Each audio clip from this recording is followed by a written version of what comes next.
नमस्कार। ना बहुत बहुत मेहरबानी, धन्यवाद दलीप भाई, बहुत बहुत आपने ये इनविटेशन दिया मुझको और मैं बड़ी खुशी के साथ मैं इसमें जुट गया क्योंकि मुझे गुजरात के साथ कुछ खास ही ज्यादा लगाव है और मैं हर दफे ये समझता हूं कि अगर कहीं भारत के का स्ट्रेटेजिक कल्चर जो है उसके बारे में जानकारी ज्यादा देना बढ़ाना आगे अगर कहीं किसी राज्य में हो रहा है तो मैं समझता हूं सबसे ज्यादा गुजरात में आज हो रहा है। मैं गुजरात में खुद आया हूं बहुत दफे, वहां बहुत दफे मैंने लेक्चर लिए हैं और जिस तरह के सवाल आए हैं मेरे पास उससे मुझे खास तौर पे बहुत ज्यादा खुशी हुई है। इससे पहले कि मैं शुरुआत करूं क्योंकि समय कम है, मैं तकरीबन 50-55 मिनट बात करूंगा।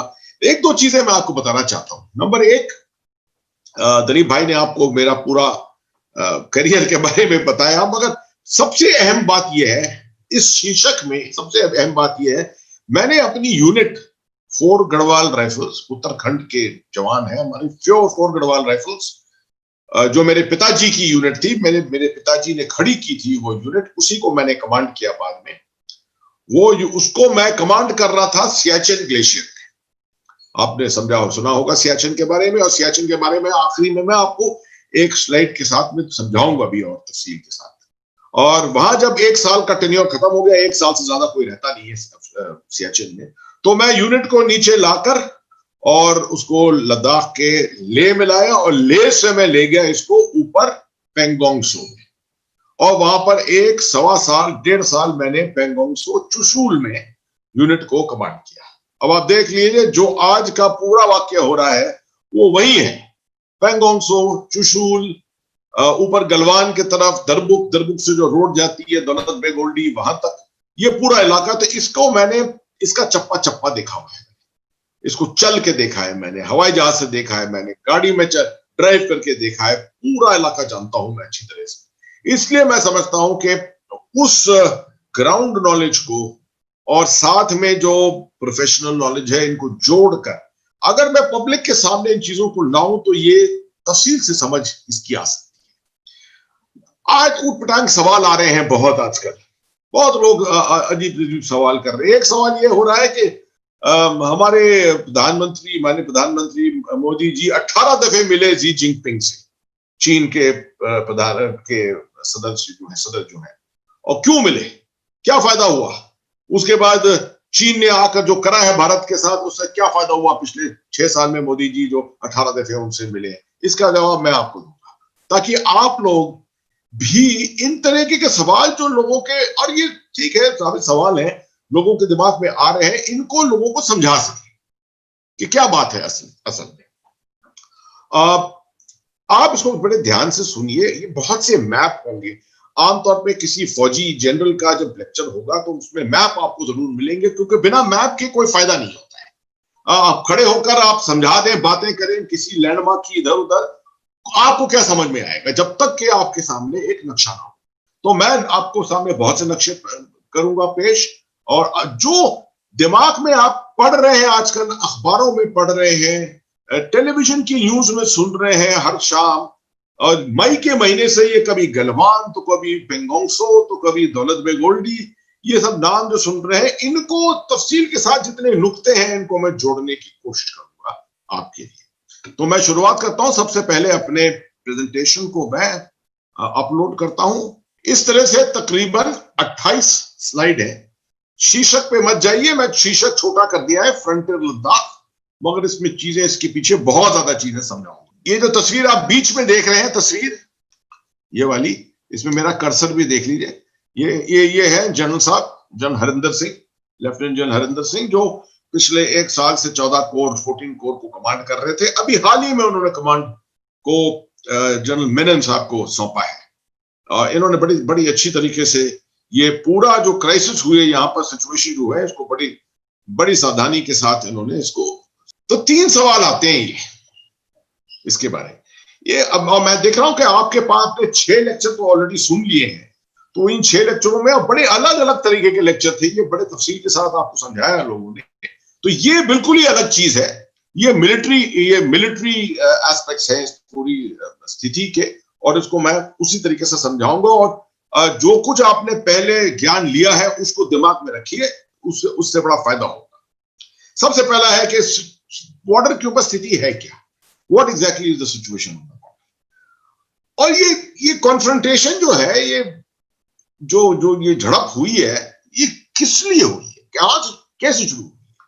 आपने इसका बैकग्राउंड तो बहुत देख लिया, तिब्बत के बारे में, सिंजियांग के बारे में देख लिया, पूरा जो भारत चीन के संबंध जो थे 50-60s में, उनको समझ लिया। अब कैसे ये अब आई है ये बात 2014 से 2013 से खासतौर पे, उसको मैं समझाऊंगा। और क्या आखिर में क्या ये लड़ाई के संबंध है, क्या संबंध होने वाले ही क्या लड़ाई, मैं इसके बारे में भी थोड़ी इस पर चर्चा करूंगा। सबसे पहला स्लाइड तो ये है कि 49 से 2020 71 साल हो गए। इन 71 साल में आज तक मेरे ख्याल में दुनिया में भी ये समझ नहीं आई है, ना भारत में ना चीन में, कि हमारे संबंध चीन के साथ है क्या। क्या हम दोस्त हैं, क्या हम दुश्मन हैं, क्या हम राइवल हैं, क्या हम कॉम्पिटिटर हैं। अलग अलग समय पर हम अलग अलग हमारी स्थिति रही है हमारी संबंध की। अब आप देखिए, $90 बिलियन हमारी ट्रेड है हमारा, हालांकि चीन के तकरीबन उसमें से $72 बिलियन चीन के फायदे में है, $18 बिलियन हमारे पास है। चीन जो है हमारी सप्लाई चेन की शुरुआत है, सोर्स है, वहां से बहुत सप्लाई चेन की चीजें आती है, यहाँ मैन्युफैक्चरिंग वहां होती है, बहुत चीजों की असेंबली यहाँ होती है। जब ऐसे संबंध है, इकोनॉमिक संबंध, तो एक दूसरे, तो फिर आप दुश्मन कैसे हुए? तो ये किसी को इसको समझना बड़ा मुश्किल है। ये एक अजीब ही स्थिति है, उस स्थिति को वैसे ही रहने दीजिए। और इसी में आप समझिए कि जो आपकी लीडरशिप है, पॉलिटिकल लीडरशिप जो हाईएस्ट लेवल पे है, उनके लिए कितना मुश्किल है कोई भी चीज का डिसीजन लेना, क्योंकि संबंध जो है हमारे, उसके अंदर कोई क्लैरिटी नहीं है। अगर हमको पाकिस्तान के साथ मालूम है कि पाकिस्तान क्या चाहता है, दुश्मनी है, मोदी जी ने बहुत कोशिश की, 2014-15 में गए भी, लाहौर भी गए, उसके बाद क्या हुआ आपको मालूम है, पठानकोट हुआ, उड़ी हुआ, नगरोटा हुआ। तो हमको मालूम है कि वो दुश्मनी पाकिस्तान की फौज की दुश्मनी है भारत के साथ, तो हम उसके मुताबिक उनके साथ हम जो है पेश आते हैं। अब चीन के साथ 62 में लड़ाई हुई है, उसके बाद जितनी जमीन थी चीन ने वापस भी दे दी, तकरीबन ज्यादातर जमीन, खासतौर पर अरुणाचल के अंदर, यहां तो रख ली, लद्दाख में तो नहीं रखी, पूरी दी है पूरी वापस। मगर उसके बाद हमारे संबंध भी अच्छे हो गए, और आप देख रहे हैं कि मोदी जी 18 दफे भी मिले हैं जी जिनपिंग से। चलिए 2017 में डोकलाम में थोड़ा अनबन हो गया था, उसके बाद भी वुहान में बड़ा अच्छा समिट हुआ, इनफॉर्मल डिप्लोमेसी शुरू हो गई, इनफॉर्मल समिट हुआ। उसके बाद जी जिनपिंग इधर आए, मलापुरम में आए, मोदी जी के साथ मिले, तो हमारे संबंध तो अच्छे खासे संबंध है। तो ये कहां से ये सब होता रहता है कि बीच में एकदम से लड़ाई के आसार आ जाए, लड़ाई की हवाएं उड़ने लगे इस तरह से। ये इसको आपको ध्यान में रखना पड़ेगा कि ये संबंध कोई साधारण संबंध नहीं है, ये संबंध कोई स्पेशल संबंध है, इसको ध्यान रखिए। अच्छा, अब ये पहला नक्शा है, इस नक्शे पर मैं अगले 5 घंटे बात कर सकता हूं, मगर नहीं, मैं आपके लिए सिर्फ 2 या 3 मिनट में 2 या 3 चीजें समझाऊंगा। एक चीज रखिए, अपनी जो आपकी अटेंशन जो है ना, तवज्जो जो है, वो फोकस इस इलाके में रखिए थोड़ा। सबसे इंपॉर्टेंट एरिया जो है आजकल की दुनिया में, सबसे इंपॉर्टेंट जो स्ट्रेटेजिक एरिया, वो ये है, इंडियन ओशन और ये Pacific ocean, west Pacific ocean और ये इंडियन ओशन। ये इसके ऊपर कंट्रोल ज्यादातर अमेरिका का, जापान का कुछ हद, चीन चाह रहा है बहुत कुछ साउथ चाइना सी के अंदर कंट्रोल रखना। यहां पर कंट्रोल ज्यादातर भारत का होना चाहिए, और मैं समझाऊंगा कि क्यों नहीं है अभी तक इतना ज्यादा। इसको मिलाकर इंडो पैसिफिक कहते हैं, पहले इसको एशिया पैसिफिक कहते थे, मगर अमेरिका ने खास तौर पे इसको इंडो पैसिफिक बना दिया। खास तौर पे भारत को अहमियत ज्यादा दे दी, बहुत ज्यादा अहमियत दे दी इसके लिए। अच्छा, अब क्यों हुआ ये? देखिए, चीन के का एक समय 14% ग्रोथ होती थी, जीडीपी ग्रोथ 90s में 14%। चलिए एवरेज लगा लीजिए, 30 साल का एवरेज तो तकरीबन 9 से 10%। इसी की वजह से चीन जो है इतनी बढ़ोतरी की है। ये क्यों हुई है, ये क्यों क्यों हो पाई है? चीन का पूरा ये इलाका जो है ना, ईस्ट कोस्ट जो है, ये उनका मैन्युफैक्चरिंग हब है। भारत ने जब 91 में हमने अपनी इकोनॉमी को खोला तो हम मैन्युफैक्चरिंग में नहीं गए, हम ज्यादातर सर्विस इंडस्ट्री में गए। और देखिए भारत के अंदर सर्विस इंडस्ट्री में हमने बहुत मान्यता पाई है। अब आप देखिए सॉफ्टवेयर में है, इस तरह की चीजों में है, हमने बहुत ज्यादा मान्यता पाई है। चीन ने ज्यादातर मैन्युफैक्चरिंग में पाई, और मैन्युफैक्चरिंग की वजह से क्या है कि चीन ने यहां पर इतनी जबरदस्त मैन्युफैक्चरिंग की काबिलियत रखी है कि यहां से वो सोर्स बन गया है दुनिया के लिए मैन्युफैक्चरिंग का। जहां दो दुनिया में देखो मैन्युफैक्चर्ड गुड्स यहीं से जाते हैं, उसकी वजह से इकोनॉमी बहुत बढ़ती है। अब कैसे हुआ ये? उसको मैन्युफैक्चरिंग को करने के लिए उसको एनर्जी चाहिए, तेल चाहिए, गैस चाहिए। ये कहां से आती है? कुछ हद तो रूस से आती है, मगर ज्यादातर तो यहां से आती है, मिडिल ईस्ट से। और किस रास्ते आती है? मलाक्का स्ट्रेट्स के जरिए। ये भारत के नीचे दक्षिण से होकर, मलाक्का स्ट्रेट से होकर, साउथ चाइना सी से होकर, यहां हांगकांग, शेंजन, ये पूरे शंघाई, ये इलाके इनके हैं मैन्युफैक्चरिंग के इलाके। और यहां से जब गुड्स कंप्लीट हो जाते हैं, जब सामान बन जाता है, तो कंटेनर के बड़े बड़े शिप्स, बड़े बड़े समुद्री जहाज जो है उनके अंदर रखकर, और ये इसी रास्ते मलाक्का स्ट्रेट्स के जरिए, ये रास्ते, और भारत कहीं यहां पर मिडिल ईस्ट, यहां अफ्रीका, और इसके जरिए आप देखिए यूरोप, इन मार्केट्स के अंदर ले जाया जाता है। तो जो मैंने बात कही, इसके अंदर एक चीज देख लीजिए, कॉमन चीज क्या है कि दोनों चीजें जाना, गैस, यहां से एनर्जी जाना और यहां से मैन्युफैक्चर्ड गुड्स जाना, दोनों इसी रास्ते जाते हैं, इंडियन ओशन के जरिए। और इंडियन ओशन का कंट्रोल किसके हाथ में होना चाहिए? है नहीं पूरी तौर पे, मगर होना चाहिए सिर्फ भारत के हाथ, क्योंकि भारत जो है एक ताज की तरह बैठा हुआ है इंडियन ओशन के ऊपर। इसको कहते हैं सी लाइंस ऑफ कम्युनिकेशन। चीन जो है वो भारत से एक चीज के लिए डरता है, उसको मालूम है कि अगर भारत चाहे अपनी नेवी को, अपनी मैरीटाइम काबिलियत को इतना बढ़ा दे अगर, तो ये अंडमान निकोबार आइलैंड्स के जरिए और स्टेट्स ऑफ मलाक्का को मिलाकर ये पूरा इलाका ऐसा डोमिनेशन में ले आएगा कि चीन की ना तो एनर्जी जा पाएगी यहां, और ना उसके गुड्स यहां से निकल पाएंगे। चीन की इकोनॉमी को क्या होगा, ये आप सोच लीजिए। ये सबसे बड़ा डर है चीन। तो जरूरी है चीन के लिए कि भारत को कभी भी अपनी मैरीटाइम काबिलियत जो है उसको ना बढ़ाए, बढ़ोतरी ना देने पाए। सबसे बड़ा डर है कि कहीं भारत जो है ये अमेरिका, जापान, ऑस्ट्रेलिया, इन देशों के साथ मिलकर, और अब देख रहे हैं वियतनाम और फ्रांस, उनके साथ मिलकर कहीं अपनी जो काबिलियत है, नेवी की काबिलियत है, और इस पूरे इलाके के अंदर डोमिनेशन ना हो जाए इन देशों का, क्योंकि ये एक तरीका है जिससे चीन के ऊपर रोक लगाई जा सकती है। अब अगर इसके अंदर भारत इतनी अहमियत रखता है इंडियन ओशन के अंदर, तो जरूरी है चीन को कि वो भारत की जो निगाह है, जो तवज्जो है, वो कभी भी इस इलाके पे ना जमाने दे। वो हर वक्त हमारा सिक्योरिटी का जो फोकस है वो हर वक्त हिमालय के ऊपर रहे, कश्मीर पर रहे, हिमालय पर रहे, अरुणाचल पे रहे, उत्तराखंड पे रहे, ताकि हम हर समय अपनी जो लैंड बॉर्डर्स हैं उसके बारे में फिक्र करें। ये बहुत जरूरी चीज है, ये समझना। दूसरी चीज, इस चीज को नजर रखते हुए पाकिस्तान, चीन को मालूम है कि ये सबसे बड़ी कमजोरी है उसकी।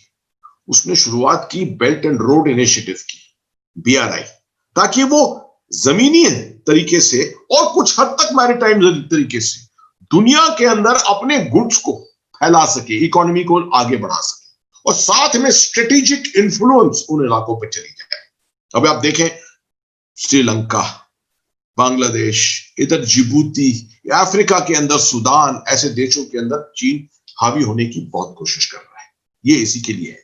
मगर सबसे अहमियत की बात यहां हमारे लिए ये है कि उसने ये इसी बेल्ट एंड रोड इनिशिएटिव के नीचे एक सड़क बनाई है जिसको कहते हैं चाइना पाकिस्तान इकोनॉमिक कॉरिडोर। वो गिलगिट बाल्टिस्तान के जरिए बनाई है। वो पुराना काराकोरम हाईवे था जो रावलपिंडी तक जाता था, उसको अब आगे बढ़ाया है। उस पर रेलवे लाइन, $6 बिलियन की रेलवे लाइन बनाने का अंदेशा है। कल या परसों ही इसका अनाउंसमेंट हुआ पूरा।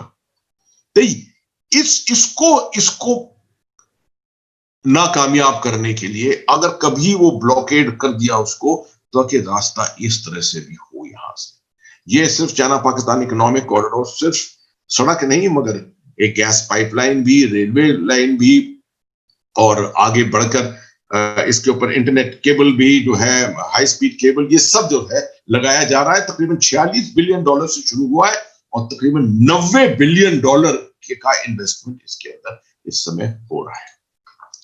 अभी आप कुछ ऐसी चीजों पर नजर डालिए जो आमतौर पे आपको कोई समझाएगा नहीं। ये पूरे जम्मू कश्मीर का नक्शा है। अब बाद में आपको मैं दिखाऊंगा कि 5 अगस्त के बाद कैसा नक्शा है, क्या रंग है, पूरा पूरा पूरा जम्मू कश्मीर कैसे भारत का हिस्सा है। मगर ये असलियत है।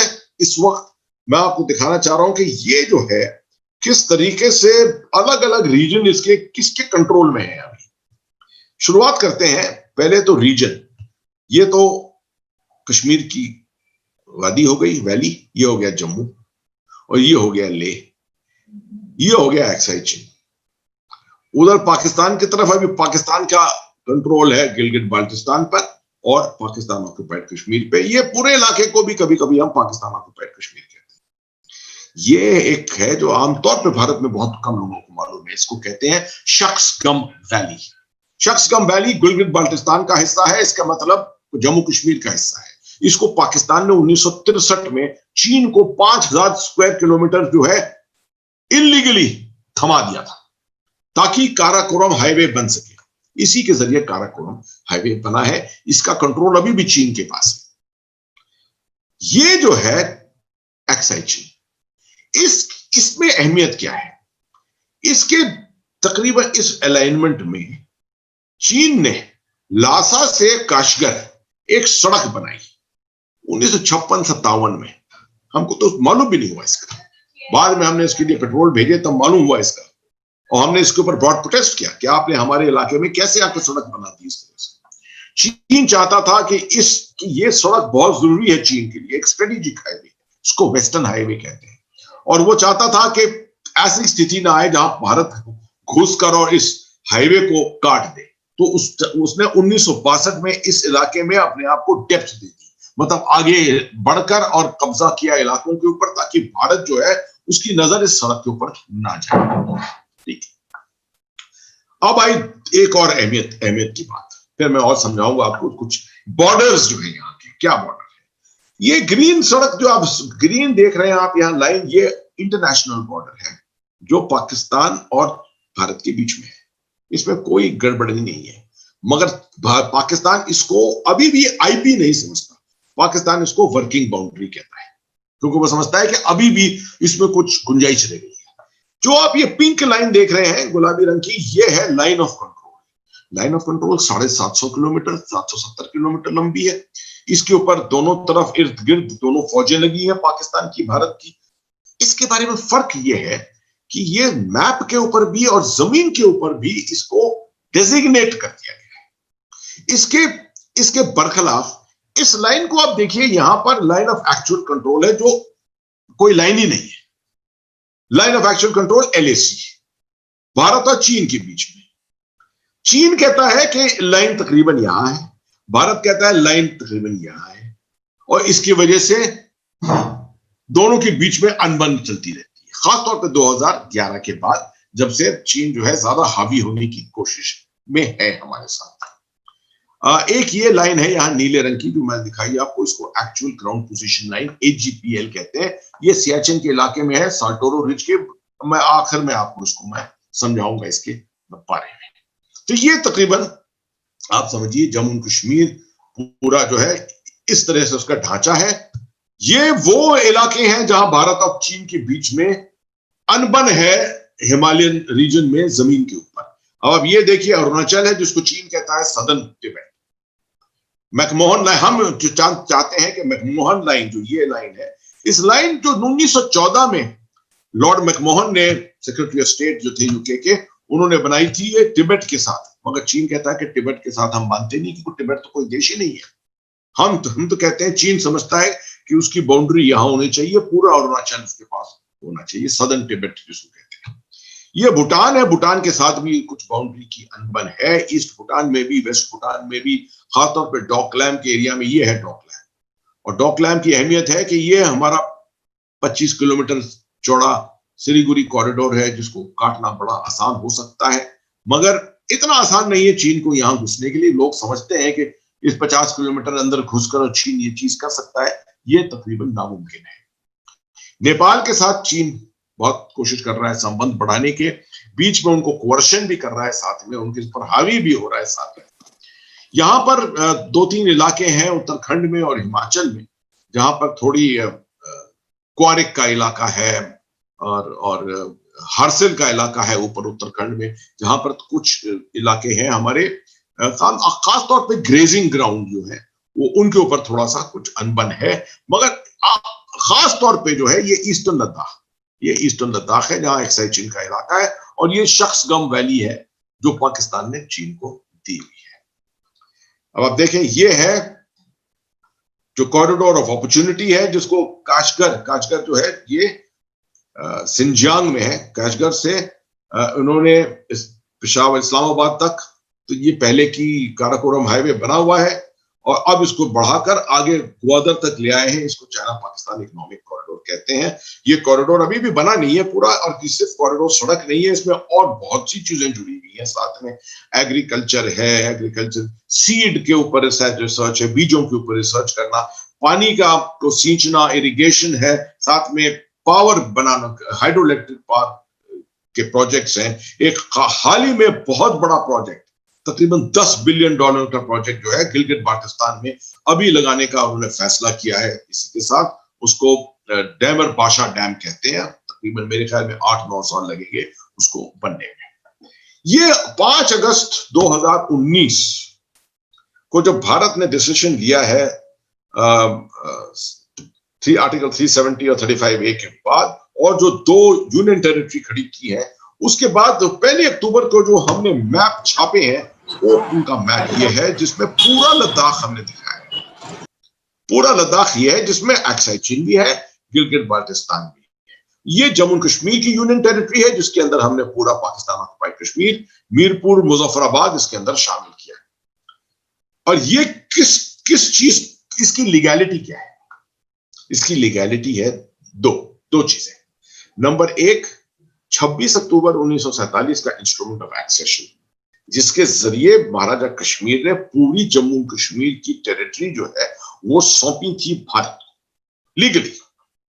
नंबर 2 है 1994 का, 22 फरवरी 1994 का एक रेजोल्यूशन, जो दोनों हाउसेस पार्लियामेंट, संसद के दोनों हाउस थे उस वक्त, सब पार्टीज एक साथ इकट्ठा होकर, बीजेपी, कांग्रेस, सब पार्टीज एक साथ हुई, और उन्होंने ये रेजोल्यूशन पास किया कि जो महाराजा कश्मीर के नीचे जमीन थी जम्मू कश्मीर की, वो पूरी जमीन भारत का है, भारत की है। और भारत जो है वो एस्पायर करेगा, भारत ये रखेगा अपने कि इस जमीन को वापस लेना है, इस जमीन को वापस लेना है। इसलिए हमने शुरुआत कर दी कि मैप भी हम इस तरह से छाप रहे हैं कि जैसे कि ये पूरी जमीन जो है ये भारत का हिस्सा है। ये एक चीज है जिससे कि चीन और पाकिस्तान दोनों के अंदर खलबली मची है जमीन के, उनके दिमाग में। इससे भारत की स्ट्रेटेजिक कॉन्फिडेंस बढ़ गई है बहुत ज्यादा। को इसके ऊपर मैं और कुछ टिप्पणियां भी करूंगा। तो ये कॉन्फ्रंटेशन आया कहां से? बहुत जल्दी से आपको मैं 1 मिनट के अंदर कुछ मेजर लैंडमार्क जो है हिस्ट्री के, इतिहास के, उसके ऊपर ले जाता हूं। सबसे पहले 1962 में ये लड़ाई हुई, जब मैंने आपको समझाया कि चीन हावी होना चाहता था, कोर्शन करना चाहता था, भारत दिखाना चाहता था कि भारत नंबर 2 है, चीन नंबर 1 है। ये हर वक्त भारत चीन का रवैया रहा है भारत के साथ, और साथ में एक्साई चीन के अंदर उस सड़क को वो डेप्थ देना चाहता था, और उसकी वजह से एक अनप्रिपेयर्ड भारत के साथ, अनप्रिपेयर्ड इंडियन आर्मी के साथ उसने लड़ाई की, हमको हराया। बेशक बॉर्डर वॉर थी, ये जनरल वॉर नहीं थी, बॉर्डर वॉर थी। बॉर्डर वॉर का मतलब सिर्फ बॉर्डर के इर्द गिर्द ये लड़ाई हुई। जनरल वॉर के अंदर होता है कि लड़ाई जो है डेप्थ एरियाज में, मतलब दिल्ली, कलकत्ता, हर तरफ तक यहां पहुंच जाती है, वो नहीं हुई उस तरह की। इससे एक चाइना मैन सिंड्रोम बना। चाइना मैन सिंड्रोम का मतलब है कि भारत के भारत के निवासियों के अंदर एक मानसिक तौर पर चीनियों के लिए एक इंप्रेशन बन गया, परसेप्शन बन गया कि चीनी फौज जो है, आर्मी जो है, वो 10 फुट चौड़ लंबी है। 5 साल के अंदर नथुला का इंसिडेंट जिसमें 400 चीनी मारे गए।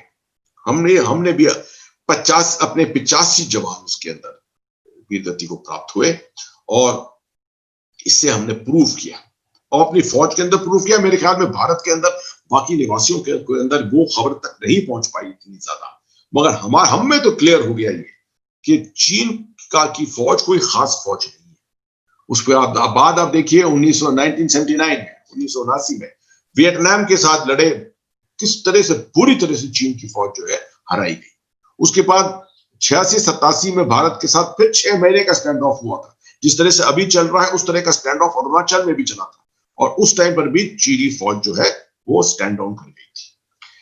बीच में क्या हुआ कि 1978 में चीन जो है वो कल्चरल रेवोल्यूशन से निकलने लगा और मॉडर्नाइज होने की तरफ बढ़ा।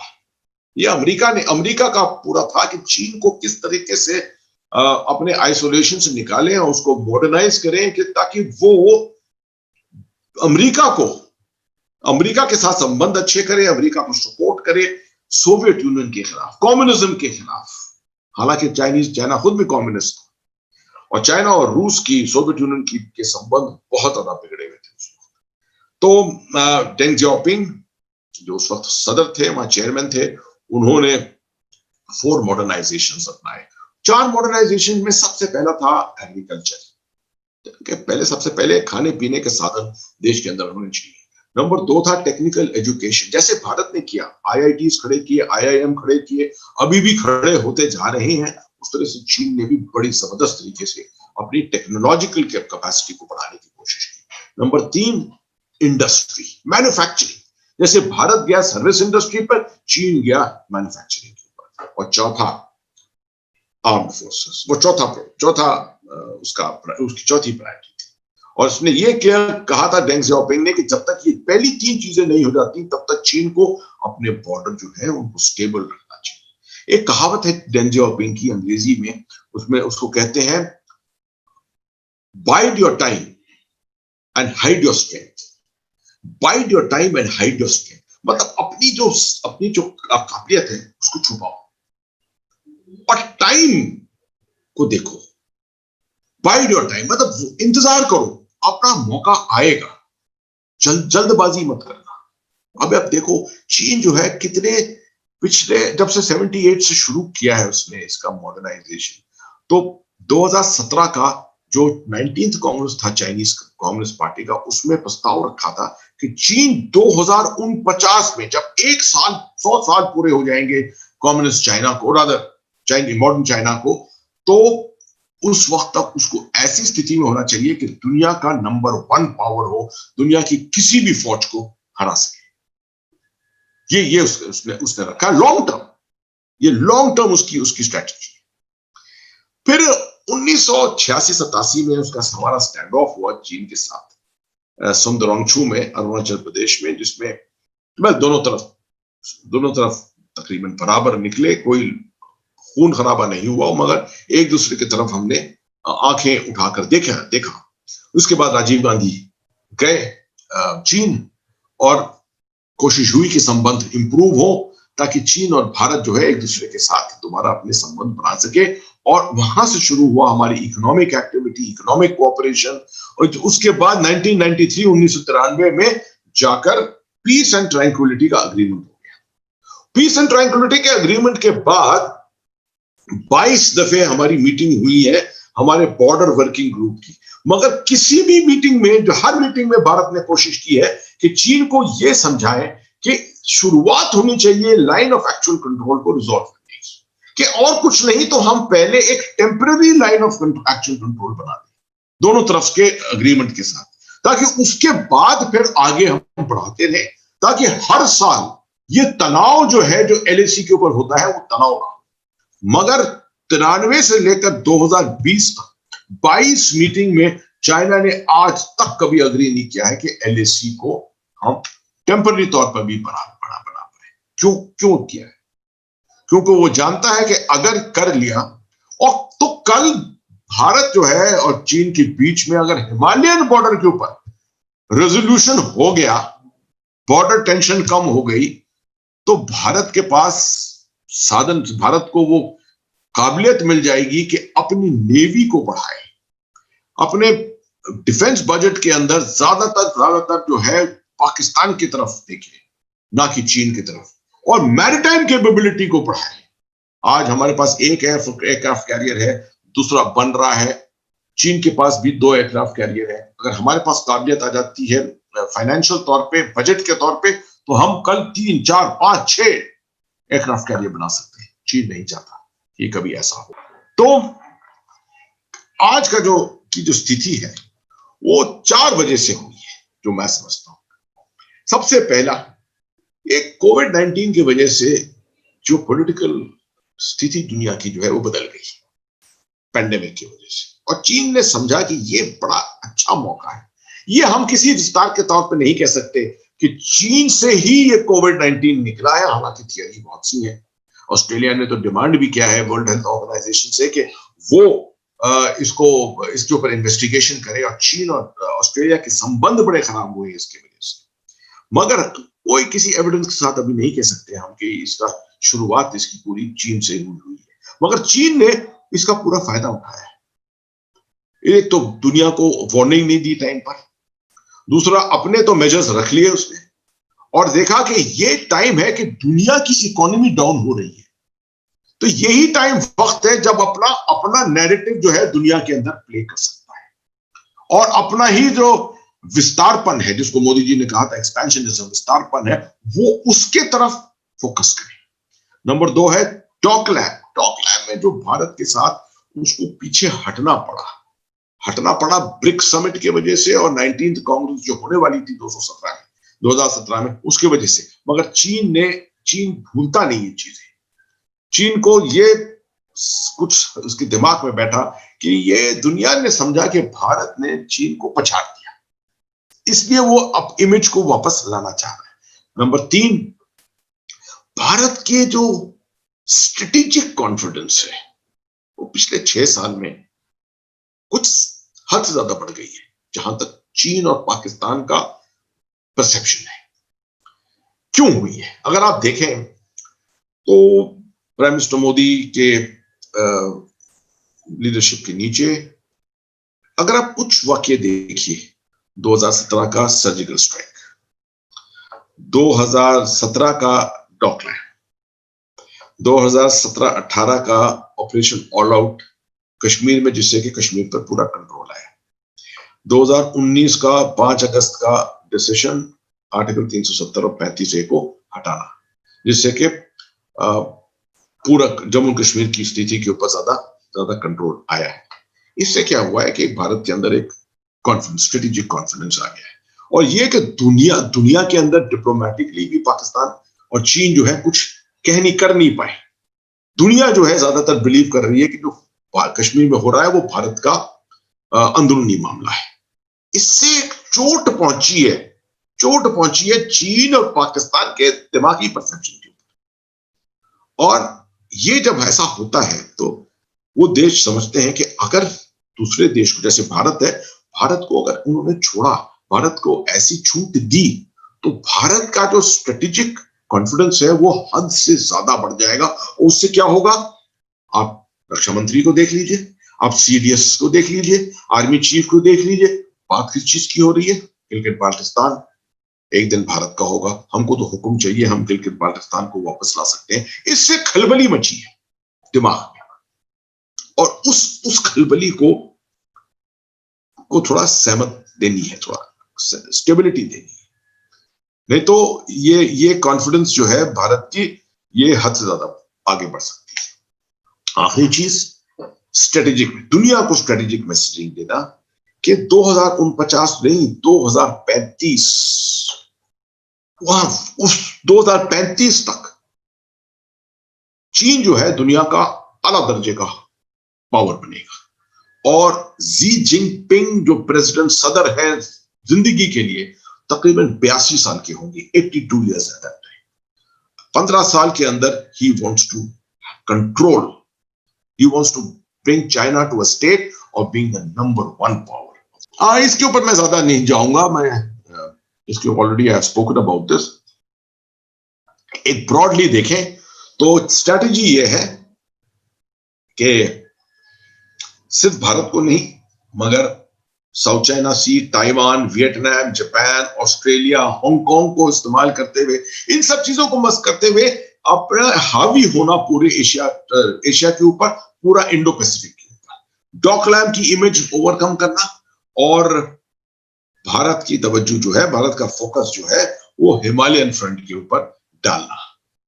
उसको फिक्र है कि अगर भारत को छोड़ दिया इस तरीके से तो भारत की काबिलियत जो है वो बढ़ती जाएगी, हद से ज्यादा बढ़ती जाएगी, जैसे कि ये हुई है इंफ्रास्ट्रक्चर डेवलपमेंट के ऊपर। अब आप देखें 48 ब्रिज, एक दिन में 48 ब्रिज रक्षा मंत्री राजनाथ साहब ने और नितिन गडकरी जी ने उनका उद्घाटन किया। 48 ब्रिज कब सुना है हमने, क्या 48 ब्रिज एक दिन के अंदर बॉर्डर के एरियाज के अंदर इनका उद्घाटन हो रहा है। और वो सोचता है कि चीन पाकिस्तान के साथ मिलकर भारत के ऊपर ये दबाव डालना कि एक बीआरआई को, बेल्ट एंड रोड इनिशिएटिव को, चाइना पाकिस्तान इकोनॉमिक कॉरिडोर को ना ही सिर्फ गिलगित बाल्टिस्तान से मगर लद्दाख से भी एक इसका अंग बनाएंगे। ये इसका मतलब है अगर ऐसा कभी हुआ, ये सिर्फ गंभीर लड़ाई के बाद ही हो सकता है। और आखिरी जो समझता है कि भारत जो है वो उसका जो रास्ता है, जो राह जो उसने बनाई है अपनी ग्रेटनेस के लिए, चीन को सबसे नंबर 1 पावर बनाने के लिए, उसके बीच उसको हासिल करने के लिए भारत जो है एक बहुत बड़ा ऑब्स्टिकल है। तो भारत को दबाव करना है, भारत पर दबाव डालना है, भारत को कोर्शन करना है। अब आते कुछ वैसी बातों पर। देखिए ये तस्वीर है लेह की। आमतौर पे लोग गुजरात में बैठे, महाराष्ट्र में बैठे, मध्य प्रदेश में कहीं पर भी बैठ के आमतौर पे जब देखते हैं कि लड़ाई का ये संबंध कहाँ, ये आसार कहां पर हो रहे हैं, तो देखते हैं कि लेह में ये ज्यादातर लोग समझते हैं कि लेह की जो घाटी है उसके अंदर ही हो रहा होगा। ये गलत है। लेह बहुत दूर है वहां से। ये जो रेंज सामने आप देख रहे हैं पहाड़ों का, इस सिलसिले को कहते हैं लद्दाख रेंज। लेह इस तरफ है और जो ये सब हो रहा है पैंगोंगसो में, दौलत बेग ओल्डी में, गलवान में, इस पहाड़ के सिलसिले के उस पार है। और ये सबसे बड़ी चीज हमारे लिए, सबसे बड़ा ऑब्स्टिकल बनता है। हमको अपनी 50,000 जवान हमको वहां ले जाना पड़ा, जैसे हम ले गए हैं। तो इन पहाड़ों के जरिए 2 पास हैं जिस पासों के ऊपर से जाना पड़ता है। और जब सर्दियों का मौसम आ गया है, अब आ रहा है, तो 17-18 फीट के पास के ऊपर से ले जाना बड़ा मुश्किल है। टैंक ले जाना, गन्स ले जाना, इक्विपमेंट ले जाना, इंजीनियरिंग का सामान ले जाना, खाने पीने का बंदोबस्त करना। आप समझ लीजिए यहाँ पर तकरीबन 200 दिन का खाना पीना, तेल, हर चीज जो है 50,000 लोगों के लिए आपने डंप करना है। कोई आसान काम नहीं है ये इसके ऊपर बहुत ज्यादा सोच विचार करना पड़ता है, प्लानिंग करनी पड़ती है, तब जाकर ये होता है। ये सड़कें हैं। अब देखिए ये ले है और इसके उस पार जहां पर ये आप देख रहे हैं, ये जो है पेंगोंगसो है और ऊपर जाकर दौलत बेग ओल्डी है। ये चुशूल है, जहां मेरा कर्सर है, ये चुशूल है। और बीच में ये है जो लद्दाख रेंज आपको दिखाई मैंने, ये है लद्दाख रेंज। अब लेह तक पहुंचना भी आसान नहीं है। एक तो रास्ता इधर पठानकोट से होता है, पठानकोट, मनाली से दारचा, और अभी अटल टनल अभी प्रधानमंत्री जी ने अभी इसको उद्घाटन किया है। उसके वजह से तकरीबन चलिए कुछ और ज्यादा अच्छा हो गया है, हमारे आसार अच्छे हो गए वहां पहुंचने के। मगर अभी भी कुछ जगह ऐसी है जहां पर बर्फ बहुत ज्यादा होती है। तो आमतौर पे ये सड़क जो है अक्टूबर-नवंबर के महीने में बंद हो जाती है और फिर मई या जून में खुलती है। आपको 4 या 5 महीने मिलते थे, अब शायद 6-7 महीने मिल जाए अटल टनल खोलने के बाद। एक नई रोड बनाई जा रही है यहाँ दारचा मनाली से, तो यहाँ दारचा से पदम और पदम से एक डायरेक्टली यहां से एक जगह है नील, यहाँ पर वहां लेक से के पास निम्मू, और निम्मू तक की सड़क बनाई जा रही है। और अगला रास्ता है श्रीनगर से, वो जोजिला के होते हुए कारगिल होकर तब पहुंचता है। तकरीबन 350 किलोमीटर लंबा रास्ता ये श्रीनगर से। पहले तो जम्मू से श्रीनगर ले जाए, तो यहाँ पर साधन ले जाना, लड़ाई की चीजें ले जाना, एम्युनिशन, मैन पावर, ये सब एक बहुत बहुत गंभीर चैलेंज होती है। और इसके बारे में समझना मतलब हमारी जो ट्रेनिंग यही इसी के लिए होती है फौज की, कि किस तरह से ये चैलेंजेस जो है, ये चुनौतियां जो है, इनको किस तरह से दूर किया जाए। ये आपके जनरल नॉलेज के लिए भारत का कुछ इक्विपमेंट जो यहाँ पर लगा हुआ है। पिनाका रॉकेट सिस्टम, तकरीबन 40 से 45 किलोमीटर का रेंज होता है इसका। ये रॉकेट्स होते हैं। ये भीष्म टैंक है T-90, बड़ा मॉडर्न टैंक, इससे मिसाइल भी फायर किया जा सकता है। यहां पर लोग पूछेंगे कि पहाड़ों में ये टैंक और ये बीएमपी क्या कर रहे हैं। बड़ी बड़ी वादियां हैं यहाँ पर बीच में, बिग वैलीज, पहाड़ों के सिलसिलों के बीच में, और इनके अंदर मैकेनाइज्ड वॉरफेयर या टैंकों की लड़ाई भी हो सकती है। तो ये बीएमपीज है, इसका 125 मिलीमीटर का गन होती है, इसकी 30 मिलीमीटर की कैनन होती है, इस पर भी 4 मिसाइल लगाए जाते हैं। ये रूसी इक्विपमेंट है, ये भी रूसी इक्विपमेंट। और ये Israeli spike anti tank guided missile है, 4000 मीटर का की रेंज का। अभी इसको हमने अक्वायर किया है। ये चिनूक डबल रोटर का हेलीकॉप्टर जो अभी आया है तकरीबन 2 साल पहले, इसका बहुत बड़ा फायदा हो रहा है। ले से और उस पार लद्दाख रेंज के ऊपर से ले जाना, 9 टन का सामान ले जा सकता है एक समय। ये अपाची अटैक हेलीकॉप्टर है। इससे आप बंकरों को भी तोड़ सकते हैं, आर्मर को भी, मैकेनाइज्ड इन्फेंट्री की गाड़ियां हैं उनको भी तोड़ सकते हैं। इसके ऊपर मल्टीपल तरीके के एम्युनिशन आते हैं साथ में। ये देखिए M777 आर्टिलरी गन जो है, उनको ले जाते हुए चिनूक हेलीकॉप्टर्स। ये काबिलियत 2 साल पहले हमारे पास नहीं थी, अब ये काबिलियत हमारे पास है। ये चीनी इक्विपमेंट है। ये चाइना का मेन बैटल टैंक है, ZTZ। ये उनकी एम्फीबियस इन्फेंट्री फाइटिंग व्हीकल है, जैसे हमारा BMP है। ये उनका लाइट टैंक है। अब आप देखिए ब्रॉड पैनोरमा तक समझाता हूं कि ये जो लड़ाई का क्षेत्र है, अब आपको दोबारा मैं समझाऊं तो ले ये है, और जो आपको मैंने दिखाई थी लद्दाख रेंज, वो ये है। ये है लद्दाख रेंज। यहां से सड़क जाती है इधर कारू, एक जगह है कारू, कारू से निकलती है ऊपर, और ये चांगला के जरिए यहां दरबोक जाते हैं। तकरीबन 80 किलोमीटर का रास्ता है ये। और यहां से ये नई रोड जो खड़ी बनाई है दौलत बेग ओल्डी तक, तकरीबन 270 किलोमीटर लंबी रोड है। ये बहुत बहुत लंबी रोड है, ये रिबाइंडिंग रोड है। और इसके श्योक नदी के साथ साथ चलती है और गलवान रिवर के साथ मिलकर, और तब आगे जाती है दौलत बेग। दौलत बेग ओल्डी जो है ये फ्लैट इलाका है, पहाड़ी का इलाका है, मगर बीच में फ्लैट इलाका है। यहां से उतर कर नीचे इस तरफ, यहाँ पर लाइन, ये लाइन ऑफ एक्चुअल कंट्रोल है जो लाल दिख रही है आपको। इस तरफ टेप्सांग प्लेन्स हैं। यहाँ 2013 में चीन आया था आगे, और अभी भी हमको, हमारे आर्मी को डिनाई करता है अपने पेट्रोलिंग पॉइंट्स तक पहुंचने के। ये एक चीज है जिस पर काफी अनबन हुआ हुआ है। दौलत बेग ओल्डी में इंडियन एयरफोर्स ने एक एयरफील्ड बनाई हुई है जो अभी इस्तेमाल नहीं की जा रही है, मगर उसका इस्तेमाल हो सकता है। और नीचे अगर आप देखें तो ये पेंगोंगसो है, पेंगोंगसो है ये। और पेंगोंगसो के अंदर वो इलाका, पेंगोंगसो से नीचे करना है तो ये इलाका जो है तकरीबन चुशूल का है। अब तफसील से यहाँ देखें, ये वो 8 फिंगर्स है। पहले भारत, हमारी आर्मी जो है 8 तक पेट्रोलिंग करती थी इस तरफ, यहाँ ऐसे आकर।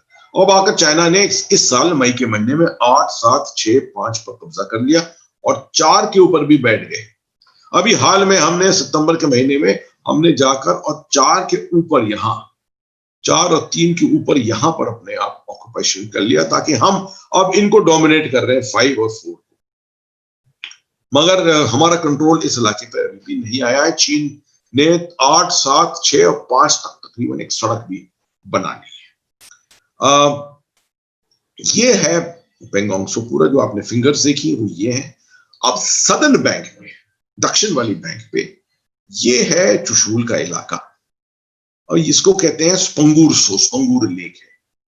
ये जगह है, यहाँ पर उसको कहते हैं मोल्डो में जो जितनी टॉक्स हो रही है भारत की और चीन की, जो मिलिट्री लेवल टॉक्स है, वो सब वहीं पर होती है। ढूंढ रहा था कोई साधन जिससे कि ये स्थिति जो है, जिससे कि चीन ने आकर और ये फिंगर्स के ऊपर कब्जा कर लिया है।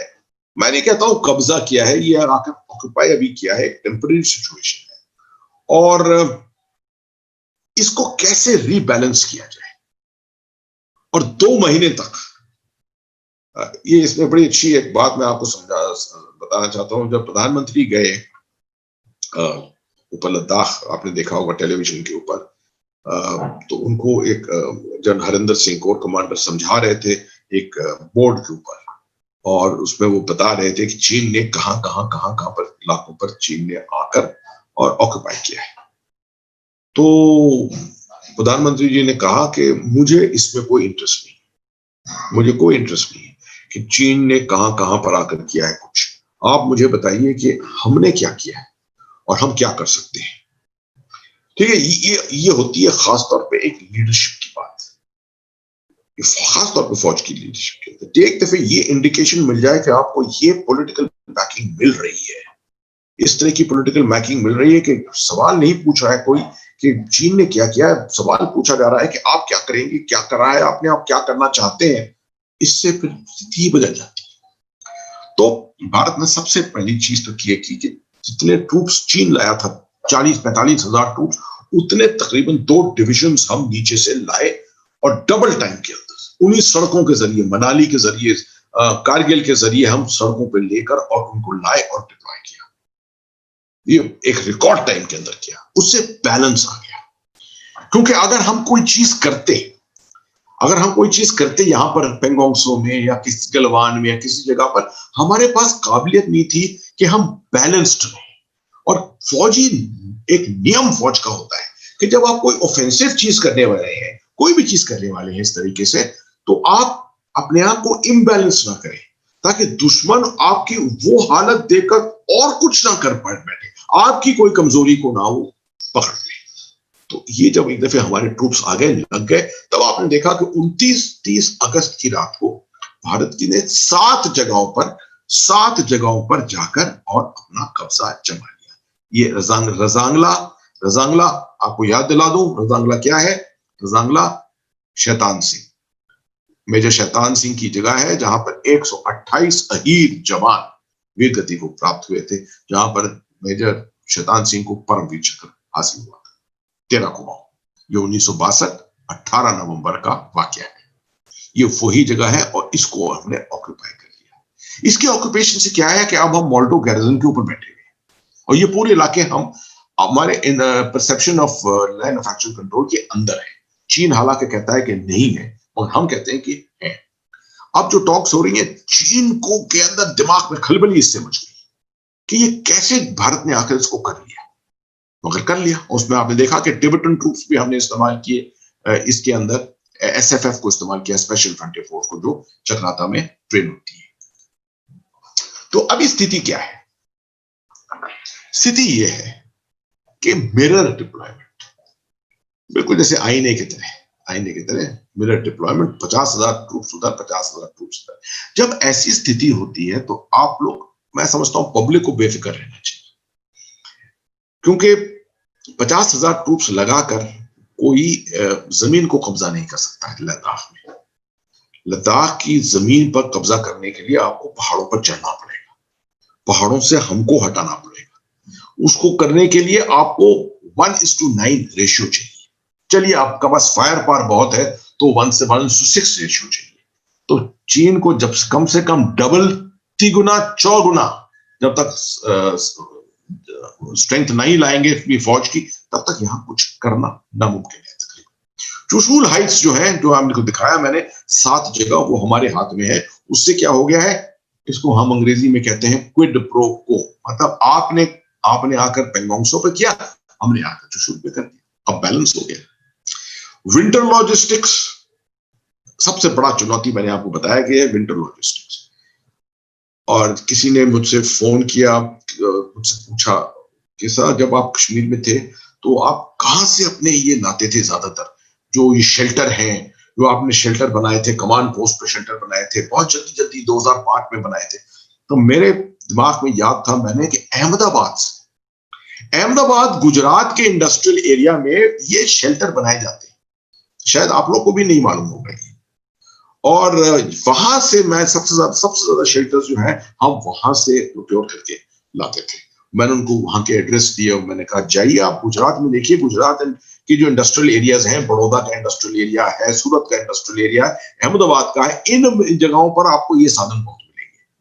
और बेशक मुझे बताया जाता है कि बहुत चीजें वहां से उन्होंने प्रोक्योर की।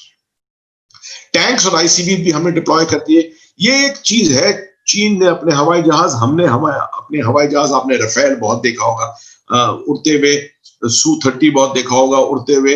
मगर आपको एक चीज समझा दूं मैं कि ये एक चीज है जहां पर एडवांटेज भारत का है। क्यों? चीन की हवाई जितनी एयरफील्ड है वो 11,000-12,000 फीट पे है। भारत की एयरफील्ड 2,000-3,000 फीट से कम है। ले एयरफील्ड एक है जो 11,000 पे, श्रीनगर एयरफील्ड है जो तकरीबन 5,500 पे, बाकी सब जो है वो नीचे की पठानकोट के इलाके की। जब एयरफील्ड ऊंचा होता है तो वहां से जो हवाई जहाज है जब टेक ऑफ करता है वो अपना पूरा लोड नहीं उठा सकता, उसको अपना पेट्रोल मतलब फ्यूल जो है, एविएशन फ्यूल, वो भी कम करना पड़ेगा, और जो एम्युनिशन कैरी करता है उसको भी कम करना पड़ेगा, तकरीबन आधा। तो उसकी काबिलियत, हवा के अंदर उसकी काबिलियत रहने की देर कम हो जाती है और एम्युनिशन भी कम हो जाता है। भारत के पास ये प्रॉब्लम नहीं है। हमारे हवाई जहाज जो है पूरा एम्युनिशन लेकर और पूरा तेल लेकर, पूरा अपना फ्यूल लेकर वो उड़ते हैं पठानकोट से और उस इलाके में जाकर, और वो लड़ाई के लिए तैयार रहते हैं। ये मेजर एडवांटेज है भारत के। विंटर लॉजिस्टिक्स बेशक चीन के लिए ज्यादा आसान है क्योंकि उनका इलाका फ्लैट ओपन प्लेटो का इलाका है, हमारे लिए चढ़ाई का इलाका है। हमको जम्मू से, पठानकोट से, उधमपुर से, श्रीनगर से कारगिल से, ले से निकल के फिर आना पड़ता है पेंगोंग त्सो तक, तो हमारे लिए ज्यादा चुनौती का है। अच्छा, और टेम्पररी ट्रांसमिशन तो डेप्सांग, पेंगोंग त्सो फिंगर्स में टेम्पररी। मैं आपको ये आश्वासन देना चाहता हूं कि बहुत लोग, आप बहुत अखबारों में ये बात फैलती है, लिखते हैं बहुत लोग कि भारत ने क्या किया है, ये तो देखो चीन ने आकर कब्जा कर। ये कोई कब्जा नहीं है, ये टेम्पररी ट्रांसग्रेशन है। लाइन ऑफ एक्चुअल कंट्रोल तो ऐसे भी खिंची हुई नहीं है। हमारा कोई परसेप्शन है, चीन का कोई परसेप्शन है, ठीक है। अगर चीन को कोई एडवांटेज मिल गया है पेंगोंग त्सो में आने से, हमको एडवांटेज मिल गया है चुशूल में चढ़ने से। दौलत बेग ओल्डी जो है उसको हमारे कब्जे में है। चीन दौलत बेग ओल्डी के खिलाफ इस वक्त कोई ऑपरेशन नहीं कर सकता जब तक कि पाकिस्तान उस तरफ से ऑपरेशंस कोई ना करे, उसको भी मैं आपको समझाऊंगा। तो मैंने आपको ये पूरी चीजें समझा दी हैं। आखिरी पॉइंट सिर्फ है कि ये डिप्लोमेटिक, मिलिट्री डिप्लोमेटिक टॉक्स चल रही है। लोग समझेंगे कि क्या, किस तरह की स्थिति है जहां पर लड़ाई भी चल रही है और बातें भी चल रही हैं। कोई लड़ाई नहीं चल रही है, ये एक स्टैंड ऑफ। तभी मैंने कहा ये स्टैंड ऑफ, कोई वॉर नहीं है, कोई कॉन्फ्लिक्ट नहीं है, स्टैंड ऑफ। और साथ में टॉक्स भी चल रही है, साथ देखा जा रहा है किस तरीके से इसको हम डाइल्यूट कर सके।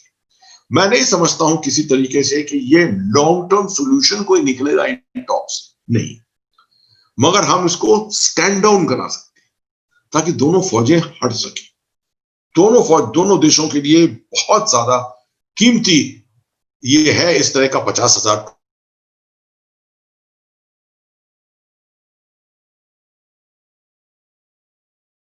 ये सर्दी का मौसम है, सर्दी के मौसम में कुछ नहीं होगा।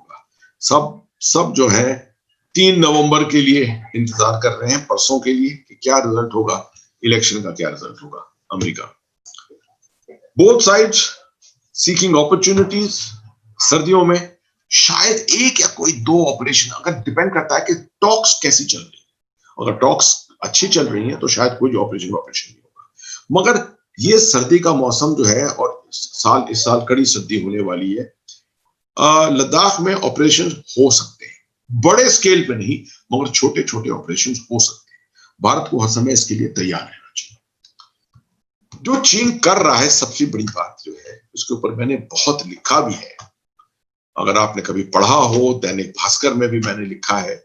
चाइना जो है, ज्यादातर चीन जो कर रहा है, वो एक कन्वेंशनल लड़ाई नहीं चाह रहा है भारत के साथ। उसको मालूम है कि वो कन्वेंशनल लड़ाई नहीं जीत सकता भारत। वो चाह रहा है एक हाइब्रिड लड़ाई। हाइब्रिड क्या होती है? एक मिली जुली लड़ाई। इसमें क्या, कुछ हद तक भारत के ऊपर हावी होने की कोशिश करो, लाइन ऑफ एक्शन कंट्रोल, साथ में साइबर वॉर। अब आप बड़े बड़े शहरों में रहते हो, अहमदाबाद, बड़ौदा। अब आपको मालूम होना चाहिए कि हाल ही में बंबई में 15 दिन पहले एक मेजर पावर आउटेज हुआ था। हम सब जो सिक्योरिटी के वो होते हैं, हम समझते हैं कि ये एक साइबर अटैक था, जो कि मुंबई के शायद टेस्टिंग के तौर पे मुंबई ग्रिड के ऊपर एक अटैक चला था चीन ने। इस तरह के अटैक हो सकते हैं और भी जगह हो सकते हैं। इसलिए हमें अपनी भारत को अपनी साइबर काबिलियत जो है, उसके ऊपर बहुत तवज्जो देनी पड़ेगी और दी जा रही है इसको। साथ में साइकोलॉजिकल वॉरफेयर। पाक चीन जो है वो बहुत ज्यादा फोकस करता है। एक स्ट्रेटजी, एक डॉक्ट्रिन है, उसको कहते हैं 3 warfares: media warfare, legal warfare and psychological warfare या cyber warfare. Media warfare, legal warfare, cyber warfare. Media war में साइकोलॉजिकल वॉरफेयर भी आती है। अब आप देखेंगे ग्लोबल टाइम्स, पाक चीन का पीपल्स डेली, ये रोज कहानियां निकाल रहे हैं दुनिया भर की। अब हम भी इसको समझ गए, भारत के अंदर भी होता रहता है, मगर चीन कोशिश करता है दुनिया के अंदर फैलाना। अब इतनी उसके अंदर काबिलियत नहीं देखी जा रही है, मगर कोशिश करेगा आपके ऊपर हावी होने की, आपके दिमाग के ऊपर, भारत के पब्लिक के दिमाग के ऊपर जमने का, कि बताने का कि भारत की तो काबिलियत ही नहीं है, भारत तो कमजोर देश है, चीन के खिलाफ भारत के पास तो कुछ है ही नहीं, और अगर आपका लड़ाई होगी तो भारत तो हार जाएगा इस लड़ाई को। ज्यादा अच्छा है कि भारत जो है पहले ही से चीन की तरफ, चीन को अपना जो चाहता है वो चीन को दे दे। ये इस तरह की साइकोलॉजिकल लड़ाई उसकी खासियत है।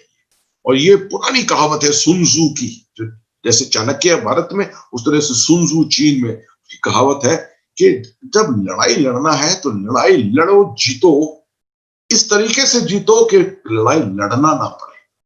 बिना लड़ाई लड़े जीतो, वो सबसे, win a war without fighting a war. ये जो 3 वॉरफेयर स्ट्रैटेजी है, वो यही चीज है। मीडिया वॉर साइकोलॉजिकल, जो साइकोलॉजिकल होती है। लीगल वॉर, अब आप लीगल वॉर देख लीजिए, साउथ चाइना सी में आप देख लीजिए किस तरीके से वो आइलैंड्स बना बना के, उसकी अपनी एक्सक्लूसिव जोन्स बना बना के, अपनी फिशिंग बोट्स भेज कर, किस तरीके से चीन ने उस पूरे इलाके को अपना इकोनॉमिक एक्सक्लूसिव जोन बना दिया। भारत जो है वो डिप्लोमेटिक कार्ड्स इस्तेमाल करेगा, Tibet, Taiwan, Xinjiang, diplomatic posturing which is going on through Quad, 2+2। ये हाल ही में 2+2 in which you seen the American secretary state आए थे, डिफेंस सेक्रेटरी आए थे यहाँ पर। ये इस पे अगर किसी का सवाल होगा बाद में, उसको मैं जवाब उसका दूंगा जरूर कि ये क्या, इतनी क्या अहमियत है भारत की कि अमेरिका के डिफेंस सेक्रेटरी, अमेरिका के सेक्रेटरी ऑफ स्टेट, दोनों के दोनों अमेरिकन इलेक्शन से 7 दिन पहले दिल्ली में क्या कर रहे थे। क्या भारत की अहमियत इतनी ज्यादा बढ़ गई है? और ये मीटिंग तो वर्चुअल मीटिंग हो सकती थी, जूम के जरिए हो सकती थी, मगर इसके लिए दोनों के दोनों ट्रैवल करके आए और यहां फिजिकल मीटिंग हुई। ये चीज है जो दिमाग में होनी चाहिए, इसके ऊपर एनालिसिस करना बहुत जरूरी है। Major operations are unlikely. China जो है मेजर ऑपरेशन करेगा नहीं, मगर पाकिस्तान के साथ मिलकर वो हावी होने का एक पॉस्चरिंग करके हमको दबाने की बहुत कोशिश करेगा। किस तरीके से? अब ये एक नक्शे पर आ जाइए। ये नक्शा है, 3 सेक्टर है लद्दाख में, 3 सेक्टर। एक तो कारगिल का सेक्टर है, आपने सब देखा है कारगिल का, ये कश्मीर का इलाका है, ये कारगिल है। पाकिस्तान ने भी इस पूरी क्राइसिस में 20,000 ट्रूप्स जो है इस इलाके में, गिलगित बाल्टिस्तान पाकिस्तान ऑक्युपाइड, और ताकि हम जो है यहाँ कारगिल के इलाके से हम कोई ट्रूप्स हटा ना सके। दूसरा क्षेत्र ये है एक्साई चिन का, दिस इज एक्साई चिन। और तीसरा क्षेत्र जिसके ऊपर ज्यादातर लोगों की निगाह नहीं जाती है, वो है which is called the Karakoram Siachen sector. ये central sector, Karakoram Siachen sector, इसको समझते हैं। ये देखिए काराकोरम सियाचिन सेक्टर क्या है। ये पूरा एक्साई चेन है, पेंगोंगसो, ये पेंगोंगसो है। ये वो रोड है जिसके बारे में मैंने आपको बताया था पहले, जिसकी वजह से पूरा प्रॉब्लम शुरू हुआ है। गलवान है ये, और ये नई रोड है जो भारत ने बनाई है, 270-300 किलोमीटर दूर दौलत बेग होल्डी की। ये अब इसको और विस्तार से देखिए। ये वो रोड है जो बनाई है। ये सियाचिन ग्लेशियर है। ये शक्सगम वैली जो पाकिस्तान ने चीन को इलीगली दी है, और यहां पर सियाचिन ग्लेशियर है। अब अगर सियाचिन ग्लेशियर पाकिस्तान के पास होता अगर, तो कितना आसान होता पाकिस्तान और चीन को मिलाकर यहां ऑपरेशंस करके और ये पूरे इलाके को हड़प करना, और इसी जरिए वो एक नई सड़क भी यहां से बना सकता था। यही कोशिश हो रही है चीन की, ये मैसेज देने की कि पाकिस्तान से मिलकर और चीन ये काम कर सकता है। अगर आप देखें तो बहुत साल से चीन, पाकिस्तान जो है वो कहे जा रहा है भारत को कि सियाचिन ग्लेशियर से हट जाओ आप, हम भी हट जाते हैं, एक म्यूचुअल विड्रॉल करते हैं। ये तो बेकार का इलाका है, 18,000-21,000 फीट पे लोग मर रहे हैं, क्या फायदा यहां। मगर वो बात सही नहीं है, और क्यों सही नहीं है मैं आपको अभी समझाता हूं। ये सियाचिन है, और ये तकरीबन सेकंड लास्ट स्लाइड है इस पूरे टॉक का। ये सियाचिन है। लाइन ऑफ कंट्रोल जो है वो एलओसी जो है वो ये है, कारगिल से आती है ऐसे NJ 9842 तक। ये मैप के ऊपर एक पॉइंट है NJ 9842। ये 1949 में भी और 1972 में भी सुचेतगढ़ अग्रीमेंट के बाद इसको अग्री किया गया था कि सर्वे करके कि लाइन ऑफ कंट्रोल को तो हमने मैप पर भी और जमीन पर भी हमने डेलिनेट कर दिया, दोनों तरफ समझ में आ गई कि लाइन ऑफ कंट्रोल कहां है क्या। मगर यहां से दोनों साइड ने कहा कि ये इलाका तो ऐसा है जहां नामुमकिन है जाकर सर्वे करना, क्योंकि ये तो ग्लेशियर का इलाका है, 18-21-22,000 फीट का इलाका है। तो दोनों ने अग्री कर लिया कि जो यहां से लाइन ऑफ कंट्रोल है वो नॉर्थ टू द ग्लेशियर्स, 4 लफ्ज, नॉर्थ टू द ग्लेशियर्स चलेगी। 6 साल के बाद 1978 में भारत ने देखा कि पाकिस्तान अपने एक्सपेडिशन, माउंटेनियरिंग एक्सपेडिशन, कभी अमेरिका के साथ कभी स्विट्जरलैंड के साथ इस इलाके में भेजे जा रहा है। तो हमने पता किया, तो पाकिस्तान ने कहा नॉर्थ टू द ग्लेशियर का मतलब है NJ 9842 से काराकोरम पास, मतलब ये पूरा सियाचिन का इलाका जो है वो पाकिस्तान का है। यहां से पूरे इंडस रिवर का बहुत बड़ा परसेंटेज पानी का जो है वो सियाचिन ग्लेशियर से आता है। इसका मतलब पूरे सियाचिन ग्लेशियर जो सोर्स है इंडस का पानी का, वो पाकिस्तान के हाथ में। भारत नहीं चाहता था।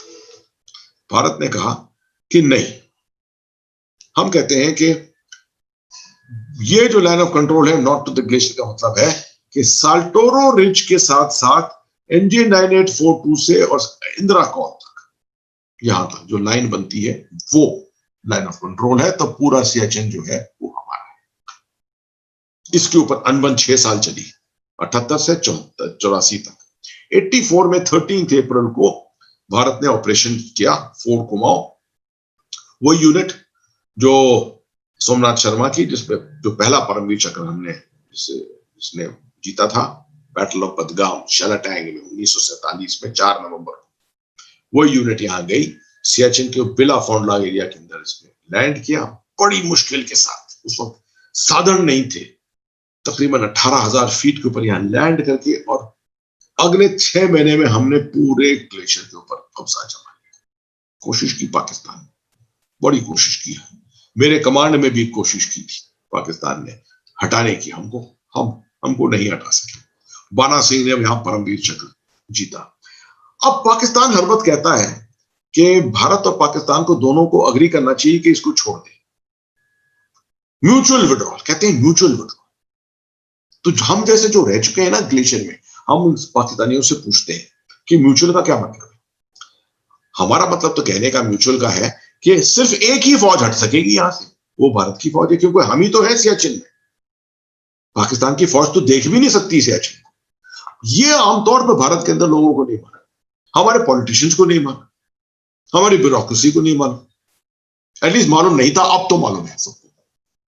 मगर इतने सालों से, और हम जैसे लोग, जब मैं जाता हूं सामने ट्रैक टू कॉन्फ्रेंस में अगर पाकिस्तानियों के साथ, तो मैं उनसे पूछता हूं सबसे पहली चीज कि आप ये मुझको बताइए, आप पिछली दफे सियाचिन कब गए? तो वो फिर जवाब इधर उधर का एरी फेरी जवाब देते हैं कि मैंने तो यहां देखा था। मैंने कहा आप सियाचिन देख ही नहीं सकते, मैंने तो पूरा सियाचिन घूमा है, आपको तो सियाचिन की निगाह भी नहीं मिलती है। तो ये बातें जो है ना बहुत जरूरी होती है समझना, और पब्लिक के अंदर ये खबर जो है, ये समझ जो है निहायत जरूरी। तो इस पूरी टॉक से क्या टेकअवे मिले? नंबर एक, ये याद रखिए कि भारत और चीन के बीच में एक एसिमेट्री है। एसिमेट्री का मतलब चीन कॉम्प्रिहेंसिवली भारत से ताकतवर है, इसके ऊपर कोई दो राय नहीं हो सकती, ताकतवर है। भारत को भी अपना पावर, अपना कॉम्प्रिहेंसिव नेशनल पावर बढ़ाना पड़ेगा। इसके मतलब मॉडर्नाइजेशन करना पड़ेगा फौजों का, इसके मतलब साइबर की काबिलियत बढ़ानी पड़ेगी, इसका मतलब है इकोनॉमी को ऊंचा करना पड़ेगा, उसके बिना कोई साधन नहीं है। ये दोनों पॉइंट, पहले दोनों पॉइंट मैंने कवर कर लिए। हमको अपनी मैरीटाइम काबिलियत बहुत बढ़ानी पड़ेगी दोनों तरफ, eastern board, western board, peninsula के अंदर। अब आप देख रहे हैं नया थिएटर कमांड सिस्टम बनने वाला है इन द फ्यूचर, एक पेनिनसुलर कमांड बनने वाला है, अंडमान निकोबार जो है, और सब ये सब एक पूरा मैरीटाइम कमांड बन जाएगा शायद in the next 2 to 3 years। Nuclear weapons हमको मेक श्योर करना चाहिए, क्योंकि दोनों देश जो है न्यूक्लियर देश है, याद रखना चाहिए। हमको दुनिया के अंदर ये परसेप्शन नहीं देना पड़ेगा कि हम न्यूक्लियर पावर है मगर हमारे पास न्यूक्लियर हथियार काफी नहीं है। नहीं, we have to make sure we are strong. Long range missiles इसी तरह से दोनों देशों को। ये बात है कि अगर आप देखें तो हर बड़ी मीटिंग के बाद कहते हैं, मीडिया पूछता है मोदी जी ने चीन का नाम नहीं लिया, चाइना का नाम नहीं लिया, चाइना को नहीं कहा कि चाइना दुश्मन है, ये नहीं कहा कि चाइना घुस गया यहां पर। ये क्यों होता है? हर दफे डिमांड होता है कि चीन का नाम लो, और कौन सरकार हमारी नहीं लेती। मैं समझता हूं ये इसकी समझ की बात होनी चाहिए इसमें। देखिए जो हो रहा है अभी कश्मीर में, जो लद्दाख में, और मैं पहला स्लाइड जो आपको दिखाया मैंने, क्या भारत चीन दोस्त है, क्या दुश्मन है, क्या कोलैबोरेटर है, क्या हम राइवल हैं, क्या है? कोई इसके ऊपर सहमति नहीं है। तो भारत की सरकार क्यों कहे कि चीन दुश्मन है? चलिए हमने कह दिया पाकिस्तान दुश्मन है, पाकिस्तान के साथ इतनी लड़ाइयां भी हुई है, पर चीन के साथ तो हमारा ट्रेड भी साथ में चल रहा है। दुनिया के इंटरनेशनल रिलेशंस में याद रखना चाहिए, कोई परमानेंट दुश्मन नहीं होता है और कोई परमानेंट दोस्त नहीं होता। परमानेंट सिर्फ एक चीज होती है, वो है इंटरेस्ट, देश का इंटरेस्ट। अगर दुनिया का सप्लाई चेन, चीन का सप्लाई चेन भारत तक पहुंचने में और पहुंचकर और भारत की बढ़ोतरी कर रहा है, विस्तार कर रहा है हमारी इकोनॉमी का, तो उसमें क्या खराबी? हम दोनों चीजें कर सकते हैं, हमारे स्टैंड ऑफ भी हो सकता है लद्दाख में, और साथ में इकोनॉमिक एक्टिविटी भी चल सकती है। दुश्मनी के ये मतलब तो नहीं कि हर वक्त हम एक दूसरे के ऊपर बम फेंक रहे हैं वहां पर। तो मैं समझता हूं कि ये एक बहुत मैच्योर और एक सेंसिबल तरीका है देखने का, to look at each other. America और चीन का अनबन दूसरा है। हालांकि अमेरिका चीन को नाम ले लेता है, मगर अमेरिका और चीन के बीच में अभी तक भी कोई ऐसा अनबन नहीं हुआ है। हो रहा है, उसकी तरफ बढ़ रहे हैं, मगर अभी हुआ नहीं है। मगर America being a super power, it can afford to do different things. India, मैं समझता हूं हमारी डिप्लोमेसी, अपनी डिप्लोमेसी, हम अपने इंटरेस्ट देख रहे हैं, और उस तरीके से मैं समझता हूं कि जो सरकार कर रही है उसके साथ मैं पूरी तरह से सहमत हूं। India must work towards clear strategic partnerships. ये 2+2 बहुत ही बढ़िया चीज है। उसकी वजह से आप देखिए कि 2005 में फ्रेमवर्क अग्रीमेंट था भारत और अमेरिका के बीच में बना था। 15 साल के अंदर हमने ये 4 अग्रीमेंट साइन किए हैं। कॉमकोसा, ठीक है, जो लेकर अब जाकर पीका हुआ है, उससे पहले लेमोआ था। इससे उसको अगर आप विस्तार पे पढ़ें तो मालूम होगा कि बड़ी मुश्किल चीज है ये, क्योंकि अमेरिका का अग्रीमेंट इस तरह से हर देश के साथ नहीं है। जो खास देश होते हैं। तो इसलिए जो अब है 2020 में हमारी जो संबंध है अमेरिका के साथ, अब ये एक ट्रांसफॉर्मेशनल तरीके के संबंध बन रहे हैं। और आखिरी चीज, पाकिस्तान के साथ भारत को अपने संबंध ऐसे बनने पड़ेंगे, जैसे आप देख रहे हो पिछले 3-4 दिन पाकिस्तान को टेंटर हो चुके, उसको दबाव के अंदर रखना पड़ेगा। पाकिस्तान भारत के लिए कोई चीज नहीं है, मगर इसका न्यूसेंस वैल्यू बहुत ज्यादा है, very high nuisance value, because of which we have to spend so much of our energy, time, focus on Kashmir all the time. और कश्मीर का अभी भी रेजोल्यूशन नहीं हुआ है। हमने पोजीशन ऑफ एडवांटेज हासिल कर लिया है, मगर अभी रिजॉल्व होना अभी बहुत साल लगेंगे इसको। इसलिए पाकिस्तान को प्रेशर में रखना हर वक्त निहायत जरूरी है हमारे लिए। यहां मैं अपना वो खत्म करता हूं। सॉरी, मैंने बहुत वक्त ले लिया आपका, और मगर कोशिश की थी मैंने कि पूरे विस्तार के साथ इसको मैं समझाऊं। अब मैं इसको स्टॉप करता हूं शेयरिंग, और मैं जी हाँ अब नॉर्मल मोड पे आकर and I am ready for questions. जो भी सवाल पूछना चाहें, अगर दिलीप भाई आप सवाल सबके पूछेंगे या इंडिविजुअली लोग पूछेंगे, जो भी तरीका आप चाहें। सर मनोज भाई कोऑर्डिनेट करेंगे, अभी मनोज भाई पूछेंगे। अच्छा ठीक। सर इसी आज के अध्याय का जो प्रथम प्रश्न आया है हमारे पास, वो है कि भारत की आर्मी है जो अभी आने वाले वक्त में जो विंटर सीजन चल रहा है, उसमें किस किस प्रकार की डिफिकल्टीज है जो उसको सहन करनी पड़ रही है। ओके, अगर आपने देखा होगा, मैं एक कप कॉफी साथ साथ पीते जा रहा हूं। अगर आपने देखा होगा, मैंने इसके ऊपर बहुत बात की, मगर थोड़े विस्तार में मैं समझाता हूं। और वो मैप भी आपको मैंने दिखाया, मनाली से ले पठानकोट, उधमपुर, श्रीनगर, कारगिल होकर ले, उससे आपको समझ में मालूम हो जाना चाहिए कि जब एक गाड़ी, आप समझिए कि एक 7 टन की गाड़ी है जो पठानकोट से चली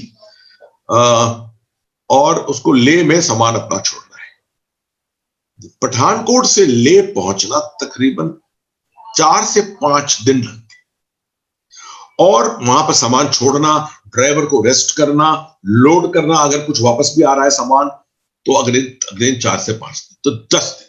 मतलब एक गाड़ी जो है तकरीबन 2.5 चक्कर महीने के अंदर लगा सकती है, 2.5 चक्कर। 7 टन सामान वहां पहुंच सकता है, हजारों मिलियंस ऑफ टन जो सामान वहां पहुंचना है। 50,000 लोगों के लिए 200 दिन का, अगर आप कैलकुलेट कर लें तो एवरेज राशन जो होता है एक जवान का दिन का 2.1 किलो होता है। 2.1 किलो इंटू 50,000 ट्रूप्स एक दिन में, ठीक है, उतने किलो हो गया। और इसको आप 200 टाइम्स मल्टीप्लाई करें तो बहुत हद से ज्यादा टन्स होते हैं ये। कुछ हद तक ये जो है टिंड राशन होता है, कुछ दूध जैसे है, दूध टिंड होगा या पाउडर मिल्क होगा, इस तरीके से होता है। और इनको लेकर और डंपिंग करनी पड़ती है ले में, और फिर ले से इसको आपको जहां पर ट्रूप्स डिप्लॉयड है वहां पर डंपिंग करनी पड़ती है। तो हर यूनिट के पास 15 दिन का राशन तो ऐसे ही होता है, हर वक्त 15 दिन का और रिजर्व होता है, और फिर 180 दिन का रिजर्व और आ जाता है। इसको हैंडल करना ही बड़ा मुश्किल होता है। एक तो ये है, राशन छोड़ दीजिए आप, सबसे एक ही साधन है गर्म करने का अपने आप को, कोई बिजली से इस्तेमाल नहीं कर सकते। वहां टेम्परेचर है -35 -40, हवा जब चलती है तो मतलब बिल्कुल बोन हड्डी तक पहुंच जाती है ठंड वहां पर। तो इसके लिए आपको तेल चाहिए। अब तेल, हजारों लीटर तेल चाहिए, और तेल को लेकर फिर तेल को डंपिंग भी करनी पड़ती है, तेल का स्टोरेज भी करना पड़ता है। और खासतौर पे अगर चुशूल जैसे इलाके में, इस तरह के इलाकों में आप तेल के डंप्स बनाएंगे, तो जहां पर आपने तेल का डंप बनाया आपकी वल्नरेबिलिटी भी बढ़ जाती है। एक बम आएगा और पूरे तेल को उड़ा देगा। ये लाइन ऑफ कंट्रोल के साथ ऊपर भी यही होता है कश्मीर में, कि अपने तेल के डंप अलग अलग जगह पर छोटे छोटे बनाने पड़ते हैं, ताकि ये ना हो कि एक बम आया और पूरा तेल आपका उड़ गया। इस तरह से ये चीजें देखनी पड़ती है। तो अभी सबसे बड़ी बात तो ये है कि सुनने में आया है कि जब डिफेंस सेक्रेटरी अमेरिका के आए यहां पर, तो उन्होंने खासतौर पे कहा कि उनको महसूस हुआ, और डिफेंस सेक्रेटरी अमेरिका के एक पुराने कर्नल हैं, वो स्पेशल फोर्सेस के, उनको महसूस हुआ, उन्होंने कहा कि हमको मालूम है कि आपके पास इतनी ज्यादा हाई एल्टीट्यूड की क्लोथिंग जो है, कपड़े जो है, इतने ज्यादा नहीं होंगे, क्योंकि आपने केटर नहीं किया होगा इतने ज्यादा के लिए। दूसरा, अगर आप चाहते भी हैं खरीदने के, आपके पास पैसा तो है भारत के पास, मगर इस समय दुनिया के अंदर, मार्केट के अंदर इतने कपड़े नहीं होंगे मिलने के लिए इतनी जल्दबाजी में, तो आप चाहते हैं कि तो हम अमेरिका के आर्मी का जो रिजर्व है कुछ हद तक वहां से कपड़े आपको भेज देंगे। अब आप इसी से महसूस लगा लीजिए कि कितनी दुनिया में लोग सोच रहे हैं इसके बारे में कि ऐसे टेम्परेचर्स के अंदर हमारी हमारी हमारी जो एक्सपीरियंस है वो है सियाचिन की।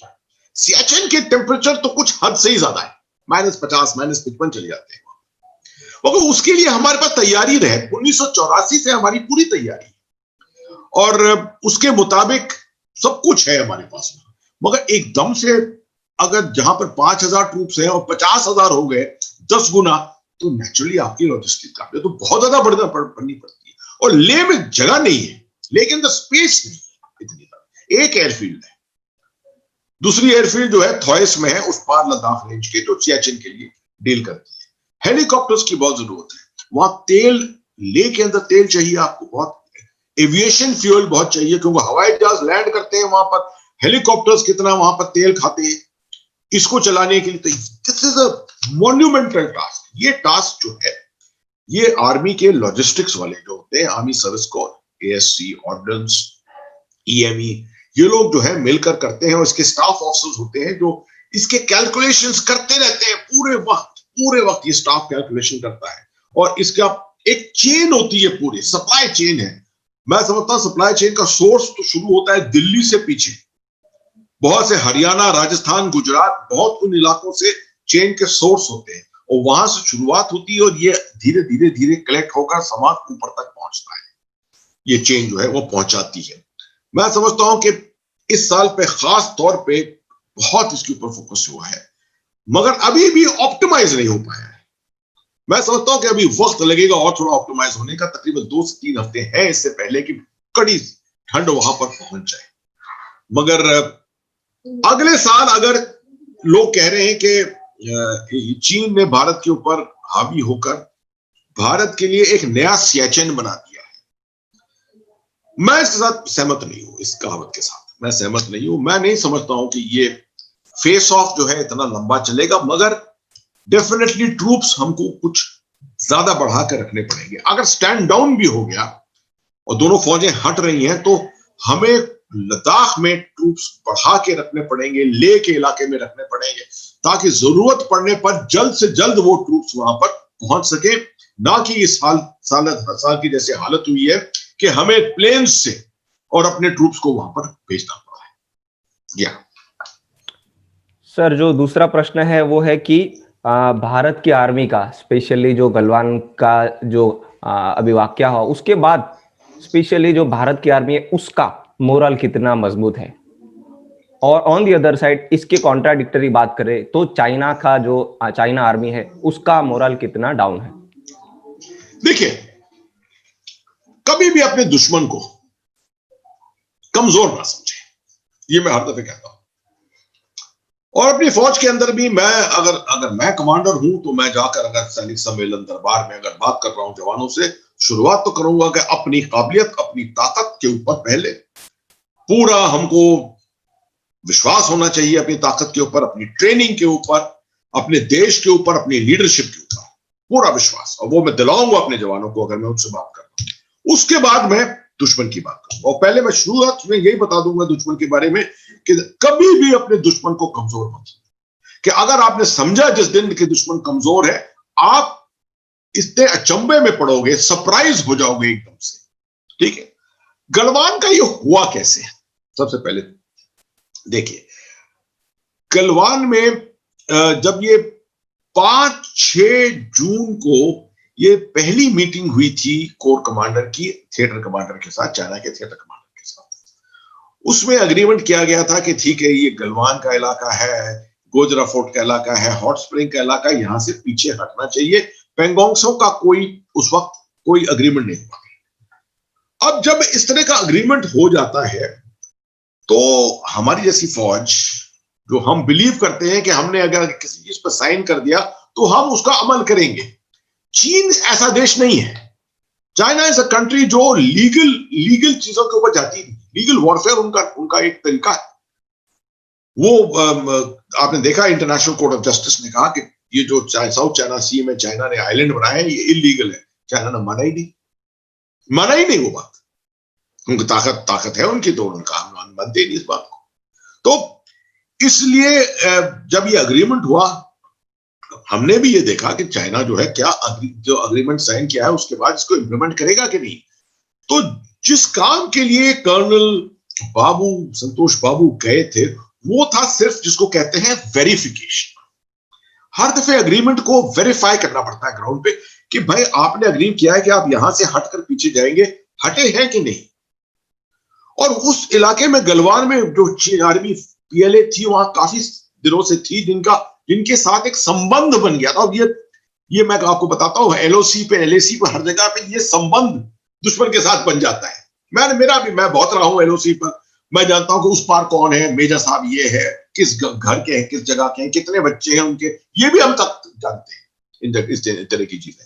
तो ये अच्छे संबंध बने हुए थे। जब ये गए वहां संतोष बाबू, तो इन्होंने देखा कि उस दफे वहां की फौज ही बदल गई थी। वो जो पुरानी फौज थी चीनी, वो चली गई थी और एक नई मैकेनाइज्ड यूनिट वहां पर आ गई थी जिनको इसके बारे में कोई समझ नहीं थी। उसके अंदर ये अनबन हुई। हालांकि चीन तैयारी करके आए थे, अगर उनके पास वो सब जो बना कर आए थे वो सब साधन थे तो वो तैयारी करके आए थे। और हुक्म मेरे ख्याल से कि उनके पास हुक्म पहले से थे कि कुछ ना कुछ ऐसी हालत पेश करो जिससे कि भारत के ऊपर चोट पहुंचे, भारत के ऊपर एक मानसिक चोट पहुंचे, भारत की फौज के ऊपर एक मानसिक चोट पहुंचे। जो भारत समझता है कि चीनी सोल्जर, चीनी सिपाही 10 फुट लंबा है, वो सोचे कि 12 फुट लंबा है। ये कोशिश थी। मगर जिस तरह से रिस्पॉन्स किया भारत की फौज ने उस दिन, आमतौर पे सब कहते हैं कि 16 बिहार बहुत बढ़िया यूनिट, मैं जानता हूं उस यूनिट को। 16 बिहार संतोष बाबू साहब की लीडरशिप के नीचे उन्होंने किया। मगर ज्यादातर लोग नहीं जानते कि उनके साथ पीछे फौज के दुनिया भर के और दस्ते थे। 3 पंजाब थी, एक 81 माउंटेन रेजिमेंट थी, एक 3 फील्ड रेजिमेंट थी। किसी ने नहीं देखा कौन सी रेजिमेंट कौन सी, भारत की फौज है। सब जुड़ गए उसके अंदर, यहां तक कि मेडिकल के लोग भी जुड़ गए उस लड़ाई के अंदर। तो आप देख रहे हैं कि मोराल, हालांकि 20 जवान हमारे उसके अंदर वीरगति को प्राप्त हुए, मगर भारत का झंडा तो खड़ा रहा, झंडा खड़ा रहा ऊंचा। उसी से मालूम महसूस हो जाना चाहिए कि मोराल कितना ऊंचा है। आखिरी चीज इसमें मैं ये कहूंगा कि आपको याद रखना चाहिए कि हम सालों से काउंटर इंसर्जेंसी, टेररिज्म, इस तरह की हालतों में हम लड़ाई कर रहे हैं। कारगिल में भी भारत की फौज ने लड़ाई करी और पछाड़ा पाकिस्तान को। चीन को आज तक ये एक्सपीरियंस नहीं हुई है। China is a one child nation, याद रखिए। हर फैमिली में एक बच्चा होता है। जब एक फैमिली के अंदर, एक परिवार के अंदर एक बच्चा है, तो वो परिवार अपने बच्चे को नहीं खोना चाहता। हालांकि मैं नहीं कहता हूं कि हम अपने बच्चों को खोना चाहते हैं, मगर वो मोराल इतना ज्यादा हाई नहीं होगा उस देश का। हालांकि आप ग्लोबल टाइम में और इन चीजों के अंदर तो बहुत चीजें पढ़ेंगे, किस तरह से कम्युनिस्ट स्टेट के अंदर किस तरह से लोग देश के लिए कुछ भी कर सकते हैं। मगर इसको असलियत में अगर देखें, सवाल के असलियत में देखें, तो ये महसूस होता है कि हमने बहुत साल से चीनी सिपाहियों को 10 फुट बना कर रखा है। अब मेरे ख्याल में गलवान के बाद चीनी सिपाही भी 5 फुट का बन गया है। Thank you sir. हमारे साथ रंजीत सिंह जी है पैनल में, उनका कोई प्रश्न है, हम उनका प्रश्न शामिल करना चाहते हैं। जी रंजीत जी। नमस्कार सर, आपके इंसाइटफुल लेक्चर के लिए बहुत बहुत धन्यवाद। बहुत अच्छा लगा आपका। मेरी एक जिज्ञासा है, वो ऐसे कि आपने बताया कि अलग अलग टॉक्स में जो लाइन ऑफ कंट्रोल है उसके बारे में चाइना क्लैरिटी होने नहीं देना चाहता है। इसके पीछे उसकी मंशा तो समझ में आती है कि वो डाइल्यूटेड रख करके फिर जैसी परिस्थिति हो वैसा वो निर्णय ले सके और वैसा वो क्लेम कर सके, ये उसकी मंशा है। लेकिन उसके बातचीत में उसके तर्क क्या होते हैं, क्यों वो ऐसा नहीं चाहता है कि एलएसी डिफाइन हो, एलएसी डिफाइन हो जाए और कुछ नहीं तो टेम्परेरीली डिफाइन हो जाए? ऐसा वो उसके पीछे बात क्या करता है, लॉजिक क्या है, उसकी रेशनैलिटी क्या है, ये जानना चाहता हूं सर। शुक्रिया, बहुत बहुत बढ़िया सवाल। इसके ऊपर मैंने टच किया था, मैं अब इसको थोड़ा बहुत तफसील से मैं आप समझाता हूं। देखिए, अगर क्लेम लाइंस जो है चाइना की क्लियर अगर हो जाए, अभी आपने देखा कि हाल में एक नई उन्होंने वो शुरू करी, उन्होंने कहा कि 1959 में जो चाओ एन लाई ने कहा था वो क्लेम लाइन जो है वो असलियत में क्लेम लाइन है। पहली दफे बता रहे हैं ये। इतने साल 1993 से हम एक दूसरे के साथ इस वार्तालाप में है, लेक्चर इस एंगेजमेंट में है, मगर they have never ever stated, this time they have stated. और वो भी बड़ी अजीब स्थिति है 1959 की, जिसमें कहा है कि भारत को और चीन को 20 किलोमीटर पीछे हटना चाहिए, जहां से 1959 में जहां पर फौजें थी उससे 20 किलोमीटर पीछे हटना चाहिए। अब ये अगर आप ग्राउंड के ऊपर या मैप पर इस लाइन को लगाएं 1959 की, तो आप समझिएगा कि भारत जो है लद्दाख रेंज के भी इधर आ जाएगा। तो ये तो दिस आर इम्प्रैक्टिकल थिंग्स, और इसको पोस्टपोन करने का ये एक साधन है, डिसीजंस को पोस्टपोन करने का। अगर चीन और भारत के संबंध line of control, action control पे, बॉर्डर के ऊपर अच्छे हो जाएं, तो चीन समझता है कि भारत की जो सिक्योरिटी, ओवरऑल सिक्योरिटी ओरिएंटेशन है, वो पूरी तरह से वेस्टर्न फ्रंट पाकिस्तान की तरफ चली जाएगी। और एक बेसिक वो है परसेप्शन है, चाइनीज सिक्योरिटी परसेप्शन है कि भारत जो है वो चीन का दोस्त नहीं बन सकता। It is a rival, it is a competitor for power in Asia, not in Asia alone but in the Indo Pacific, complete Indo Pacific. तो देयरफॉर वो स्थिति बनाकर रखना पूरे वक्त, जिससे कि भारत को हर वक्त चीन के तरफ देखना पड़े, अपने बॉर्डर्स को देखना पड़े, एक्सपेंडिचर बढ़ाना पड़े पाकिस्तान के खिलाफ। पाकिस्तान उसका, इफ यू रिमेंबर, उनका जो स्टेटमेंट है कि Pakistan China relations are deeper than the oceans and higher than the skies, ठीक है, ये उनका परसेप्शन है चाहे पाकिस्तान के बारे में, क्योंकि उनको मालूम है कि किस तरीके से सपोर्ट मिल सकती है उनको इस north west Indian ocean region में, ग्वादर, जिबूती, इन इलाकों के साथ कैसे मिल सकती है। तो पाकिस्तान उनका एक hand in glove, is a very very important country for China. तो इसलिए जरूरी है कि ये सिचुएशन, स्थिति ना आ जाए कि भारत के साथ चीन का तो सब संबंध खत्म हो जाए, मतलब प्रॉब्लम खत्म हो जाए, और हम पूरा फोकस अपना पाकिस्तान की तरफ करा दें। That is not in the interest of China. So as a start point अगर आप देखें, तो अगर लाइन ऑफ कंट्रोल के ऊपर ही कोई सहमति नहीं हो रही है between the two Nations, that is the start point के रिलेशंस हमारे हर वक्त जो है टर्बुलेंस में रहेंगे। ये बात है सर। मौजूदा परिस्थिति में जो क्वाड का जो जॉइंट नेवल एक्सरसाइज चल रहा है, जो चारों देश का, उसका, और जो साउथ चाइना सी में जो अमेरिका की पोजीशन है, जो उसकी 7th फ्लीट जो वहां पर अभी मौजूद है, उसका चाइना पर कितना दबाव पड़ेगा with respect to Indian ocean, वहां पर कितना दबाव उसका कम हो सकता है? ओके। सबसे पहले मैं आपको बता दूं, quad started in 2005. The idea of Quad started in 2005. मगर भारत और ऑस्ट्रेलिया की अनबन थी काफी हद तक।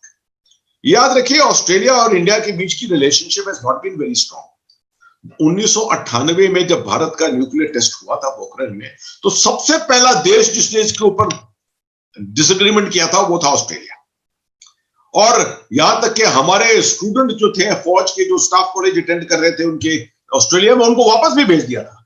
भारत भूला नहीं ये सब चीजें, भारत नहीं भूला, हालांकि भूल जाना चाहिए हमको, मगर भूला नहीं उस वक्त। तो टिल 2007-8 दिस अनबन हमारा चलता रहा। उसके बाद this we started improving into it. India never looked at Australia as a partner, as a partner. Quad का फॉर्मल एक्सेप्टेंस भी नहीं हुआ। अब जाकर now we are coming into some form of what the quad should be. यहां तक कि कुछ एनालिस्ट जो है, वेस्टर्न एनालिस्ट तो कह रहे हैं कि क्वाड जो है वो जैसे यूरोप में नेटो था, उस तरह से क्वाड जो है वो ईस्ट का नेटो बनेगा। अभी तक भारत ने इसके ऊपर कोई ऐसा इंडिकेशन नहीं दिया। स्टिल इसकी वजह ये थी कि इंडिया जो था, भारत जो था, ये कभी भी चीन को ये इंप्रेशन, ये परसेप्शन नहीं देना चाहता था कि हम अमेरिका, जापान, इन सब के साथ मिलकर और चीन के खिलाफ हैं। वी ऑलवेज फेल्ट कि we can do business together. हमें, हमारा आपके साथ कोई नेशनल सिक्योरिटी का कोई इशू नहीं है। दिस इज बीन आवर मतलब हम कस्प के ऊपर रहते थे, कभी भी ना इधर ना उधर, भी in the middle. This is what most nations are. कोई भी देश इतनी स्ट्रॉन्ग डिसीजंस नहीं लेता है आसानी से इसके ऊपर। अब जब मलाबार जो ये एक्सरसाइज होने वाली है, मलाबार की शुरुआत हुई है 1992 में, याद रखिएगा। पहली मलाबार एक्सरसाइज 1992 में हुई थी। 1991 में इंडो यूएस रिलेशनशिप को दोबारा कायम करना, ये this started with a proposal called the kick-lighter proposals. Kick-lighter general kick-lighter थे जो यूएस आर्मी के चीफ थे वहां पर पैसिफिक कमांड में। वो उन प्रपोजल्स को लेकर आए थे भारत में। उससे शुरुआत हुई थी, मलाबार शुरू हुई थी। और उसके बाद, और मलाबार तब से डेवलप होती गई, हर साल मलाबार हुई है इंडो यूएस पैटर्न पे। बाद में 2015 में, 2015 में जाकर जापान भी इसके अंदर शामिल हो गया। बिकॉज नाउ सिचुएशन ऐसी आ गई जिसमें चाइना की जो स्थिति थी, चाइना अपने आप के असली रंग दिखाने लगा, जापान की तरफ हावी होने लगा। साउथ चाइना सी के ऊपर तो कंट्रोल ऐसे ही जमा लिया था उसने। तो जापान और इंडिया के इंटरेस्ट थोड़े और ज्यादा मैच करने लगे, तो अमेरिका, जापान और भारत एक साथ मिल गए। अब 2020 में पहली दफे भारत ने ऑस्ट्रेलिया को इनवाइट किया है इसके लिए, मलाबार के लिए। And Malabar is nothing but a cooperation of different navies, both for the Indian ocean and for the Pacific ocean. दोनों मतलब इंडो पैसिफिक रीजन के अंदर this cooperation is of all kinds, different things of understanding of procedures, interoperability एक साथ एक दूसरे के साथ। मगर more important than actual thing is the messaging, जो psychological message जाता है दुनिया को कि भारत, जापान, ऑस्ट्रेलिया, यूएस, हम मिल गए हैं, we have got common interests। अब देखिए, मैंने आपको बताया 2005 में फ्रेमवर्क अग्रीमेंट जो था प्रणब मुखर्जी ने साइन किया था अमेरिका के साथ 18 जुलाई को। बड़ा जबरदस्त स्पीच दी थी प्रणब मुखर्जी ने वहां पर। और अब 15 साल के बाद फाइनल बीका यहां पर साइन हुआ है। और इससे जो है ट्रस्ट जो है, एक दूसरे के अंदर एतबार जो है between America and India has gone up many notches. And एक रिलेशनशिप जो अब आ रही है, ये ट्रांसफॉर्मेशनल रिलेशनशिप। और इससे आप सहमत होंगे, जो मैंने आपको बताया था कि 7 दिन पहले इलेक्शन से अगर डिफेंस सेक्रेटरी और सेक्रेटरी ऑफ स्टेट अमेरिका को छोड़कर और भारत में फिजिकली आ सकते हैं, तो आप समझ लीजिए कि क्या अहमियत वो दे रहे हैं भारत को इस समय। This is the post pandemic, क्योंकि पैंडेमिक ऐसा एक ऐसी स्थिति होती है जिसके अंदर इकोनॉमी पर बहुत असर पड़ता है। और जब इकोनॉमी पर असर पड़ता है तो वर्ल्ड वाइड मिलिट्रीज के ऊपर असर पड़ता है, मॉडर्नाइजेशन प्रोग्राम्स के ऊपर पड़ता है। चीन ने अपने आप को परसीव किया है कि ये एक स्थिति ऐसी आ रही है जबकि दुनिया की इकोनॉमीज डाउन होंगी, चीन की इकोनॉमी अभी भी तकरीबन उठ रही होगी। And this is the time when post pandemic China जो है अपना नैरेटिव खेल सकती है। And that is why they are looking at advancing 2049 को 2049, they are looking at taking it to 2035 at this time. तो एक रियल सिचुएशन इमर्ज हुई है जिसमें अमेरिका एक आप समझिए थ्रेट परसेप्शन जो है अमेरिका की बदल चुकी है काफी हद तक। और इसलिए वो चाह रहा है कि इन तरह के पार्टनरशिप को मिलाकर रखे, both for the South China से freedom of navigation. Primarily it is for freedom of navigation. China जो है ये नहीं कह सकता कि ये इलाका हमारा है, ये नहीं कह सकता ईस्ट चाइना सी हमारी है। Primarily these are international waters and that is what they should remain. Sir जो अभी रिसेंट डेवलपमेंट्स हुए उसमें जो अग्रीमेंट हुए लेमोआ कॉमकासा और जो बेका अभी जो रिसेंट हुए उसमें सर उस पर उसका क्या महत्व है भारतीयों के लिए, अगर आप सामान्य शब्दों में समझाएं। सामान्य शब्दों में ये 3 एग्रीमेंट जो है, सबसे पहले तो लेमोआ साइन हो गया था 2015 में। लेमोआ इज ऑन लॉजिस्टिक्स, ठीक है। आप देखते हैं कि हमारे लिए तो इतनी अहमियत नहीं रखता इस वक्त, मगर रखेगा बाद में। अमेरिका की शिप्स जो हैं, खासतौर पे हवाई जहाज जो हैं बहुत, वो दुनिया भर में बेसेस के अंदर डिप्लॉयड होते हैं। उनको अमेरिका से कहीं जाना है, फिलीपींस जाना है। आपको याद होगा 1990 में ओवरफ्लाइट फैसिलिटीज हवाई से हवाई जहाज आ रहे थे जिनको जाना था सऊदी अरेबिया। हमने उनको फैसिलिटी दी थी लैंड करने की भारत में, और रिफ्यूलिंग की भी फैसिलिटी दी थी, बिना अग्रीमेंट के, बिना कोई अग्रीमेंट के। उसके ऊपर बहुत उस वक्त काफी खलबली मची थी उस टाइम पर। मगर लेमोआ के साथ क्या है कि now we have this agreement that जहां पर भी हम चाहे, जैसे हमारी शिप्स कोई जापान की तरफ जाए तो उनकी लॉजिस्टिक्स जो है, उनको एक शिप की लॉजिस्टिक्स बहुत बहुत बढ़ के होती है। उनको फ्यूल चाहिए होता है, ताजा पानी चाहिए होता है, उनको खाना पीना चाहिए होता है, बहुत चीजें होती है, बैटरी चार्जिंग होती है, all kinds of things have to be done technically. तो अगर कोई जापान में अमेरिका का बेस है, वहां बहुत नेवल बेसिस है, तो इंडिया के शिप वहां जा सकता है और इसको पूरा साधन मिलेगा वहां पर, everything will be there.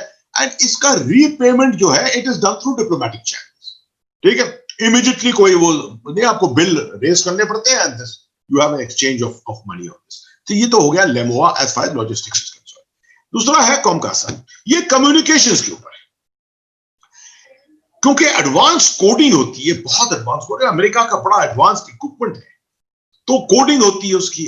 America नहीं चाहता कि ये कोडिंग जो है किसी और देश के पास हो। यहां तक कि बहुत से हवाई जहाज जो वो प्रोड्यूस कर रहा है, या कोई और सर्वेलेंस इक्विपमेंट प्रोड्यूस कर रहा है जो वो बेच रहा है दूसरे तीसरे देशों को, तो वो कहता है कि ठीक है, आपको हवाई जहाज हम दे देंगे मगर कम्युनिकेशन इक्विपमेंट नहीं देंगे। आधा इंपॉर्टेंस जो है किसी ऐसे जहाज का वो है कम्युनिकेशन इक्विपमेंट, मगर बिना कम्युनिकेशन इक्विपमेंट के वो बेच देते हैं इस तरह से। अब जब इस तरह का अग्रीमेंट हो जाता है तो नाउ जितनी कोडिंग है, जितनी आपकी सिग्नल्स की चीजें हैं, कम्युनिकेशंस की, इन सब चीजों के ऊपर एक अग्रीमेंट हो गया है now, where we can exchange all these codes. And जैसे हमने स्टेट ऑफ द आर्ट कोई हवाई जहाज लिया, जैसे कि अभी आपने चिनूक लिया है। अब चिनूक के जो साधन है जितने उसके अंदर, या और भी C-17 हवाई जहाज है, उनके साधन है, उनको वो सब साधन जो है अब इस अग्रीमेंट के बाद भारत को मिल सकते हैं, and they can be loaded on to these aircraft completely, because एक ट्रस्ट फैक्टर बन गया है। दूसरा आखिरी वाला जो बीका अभी हुआ है, this is a very very important thing.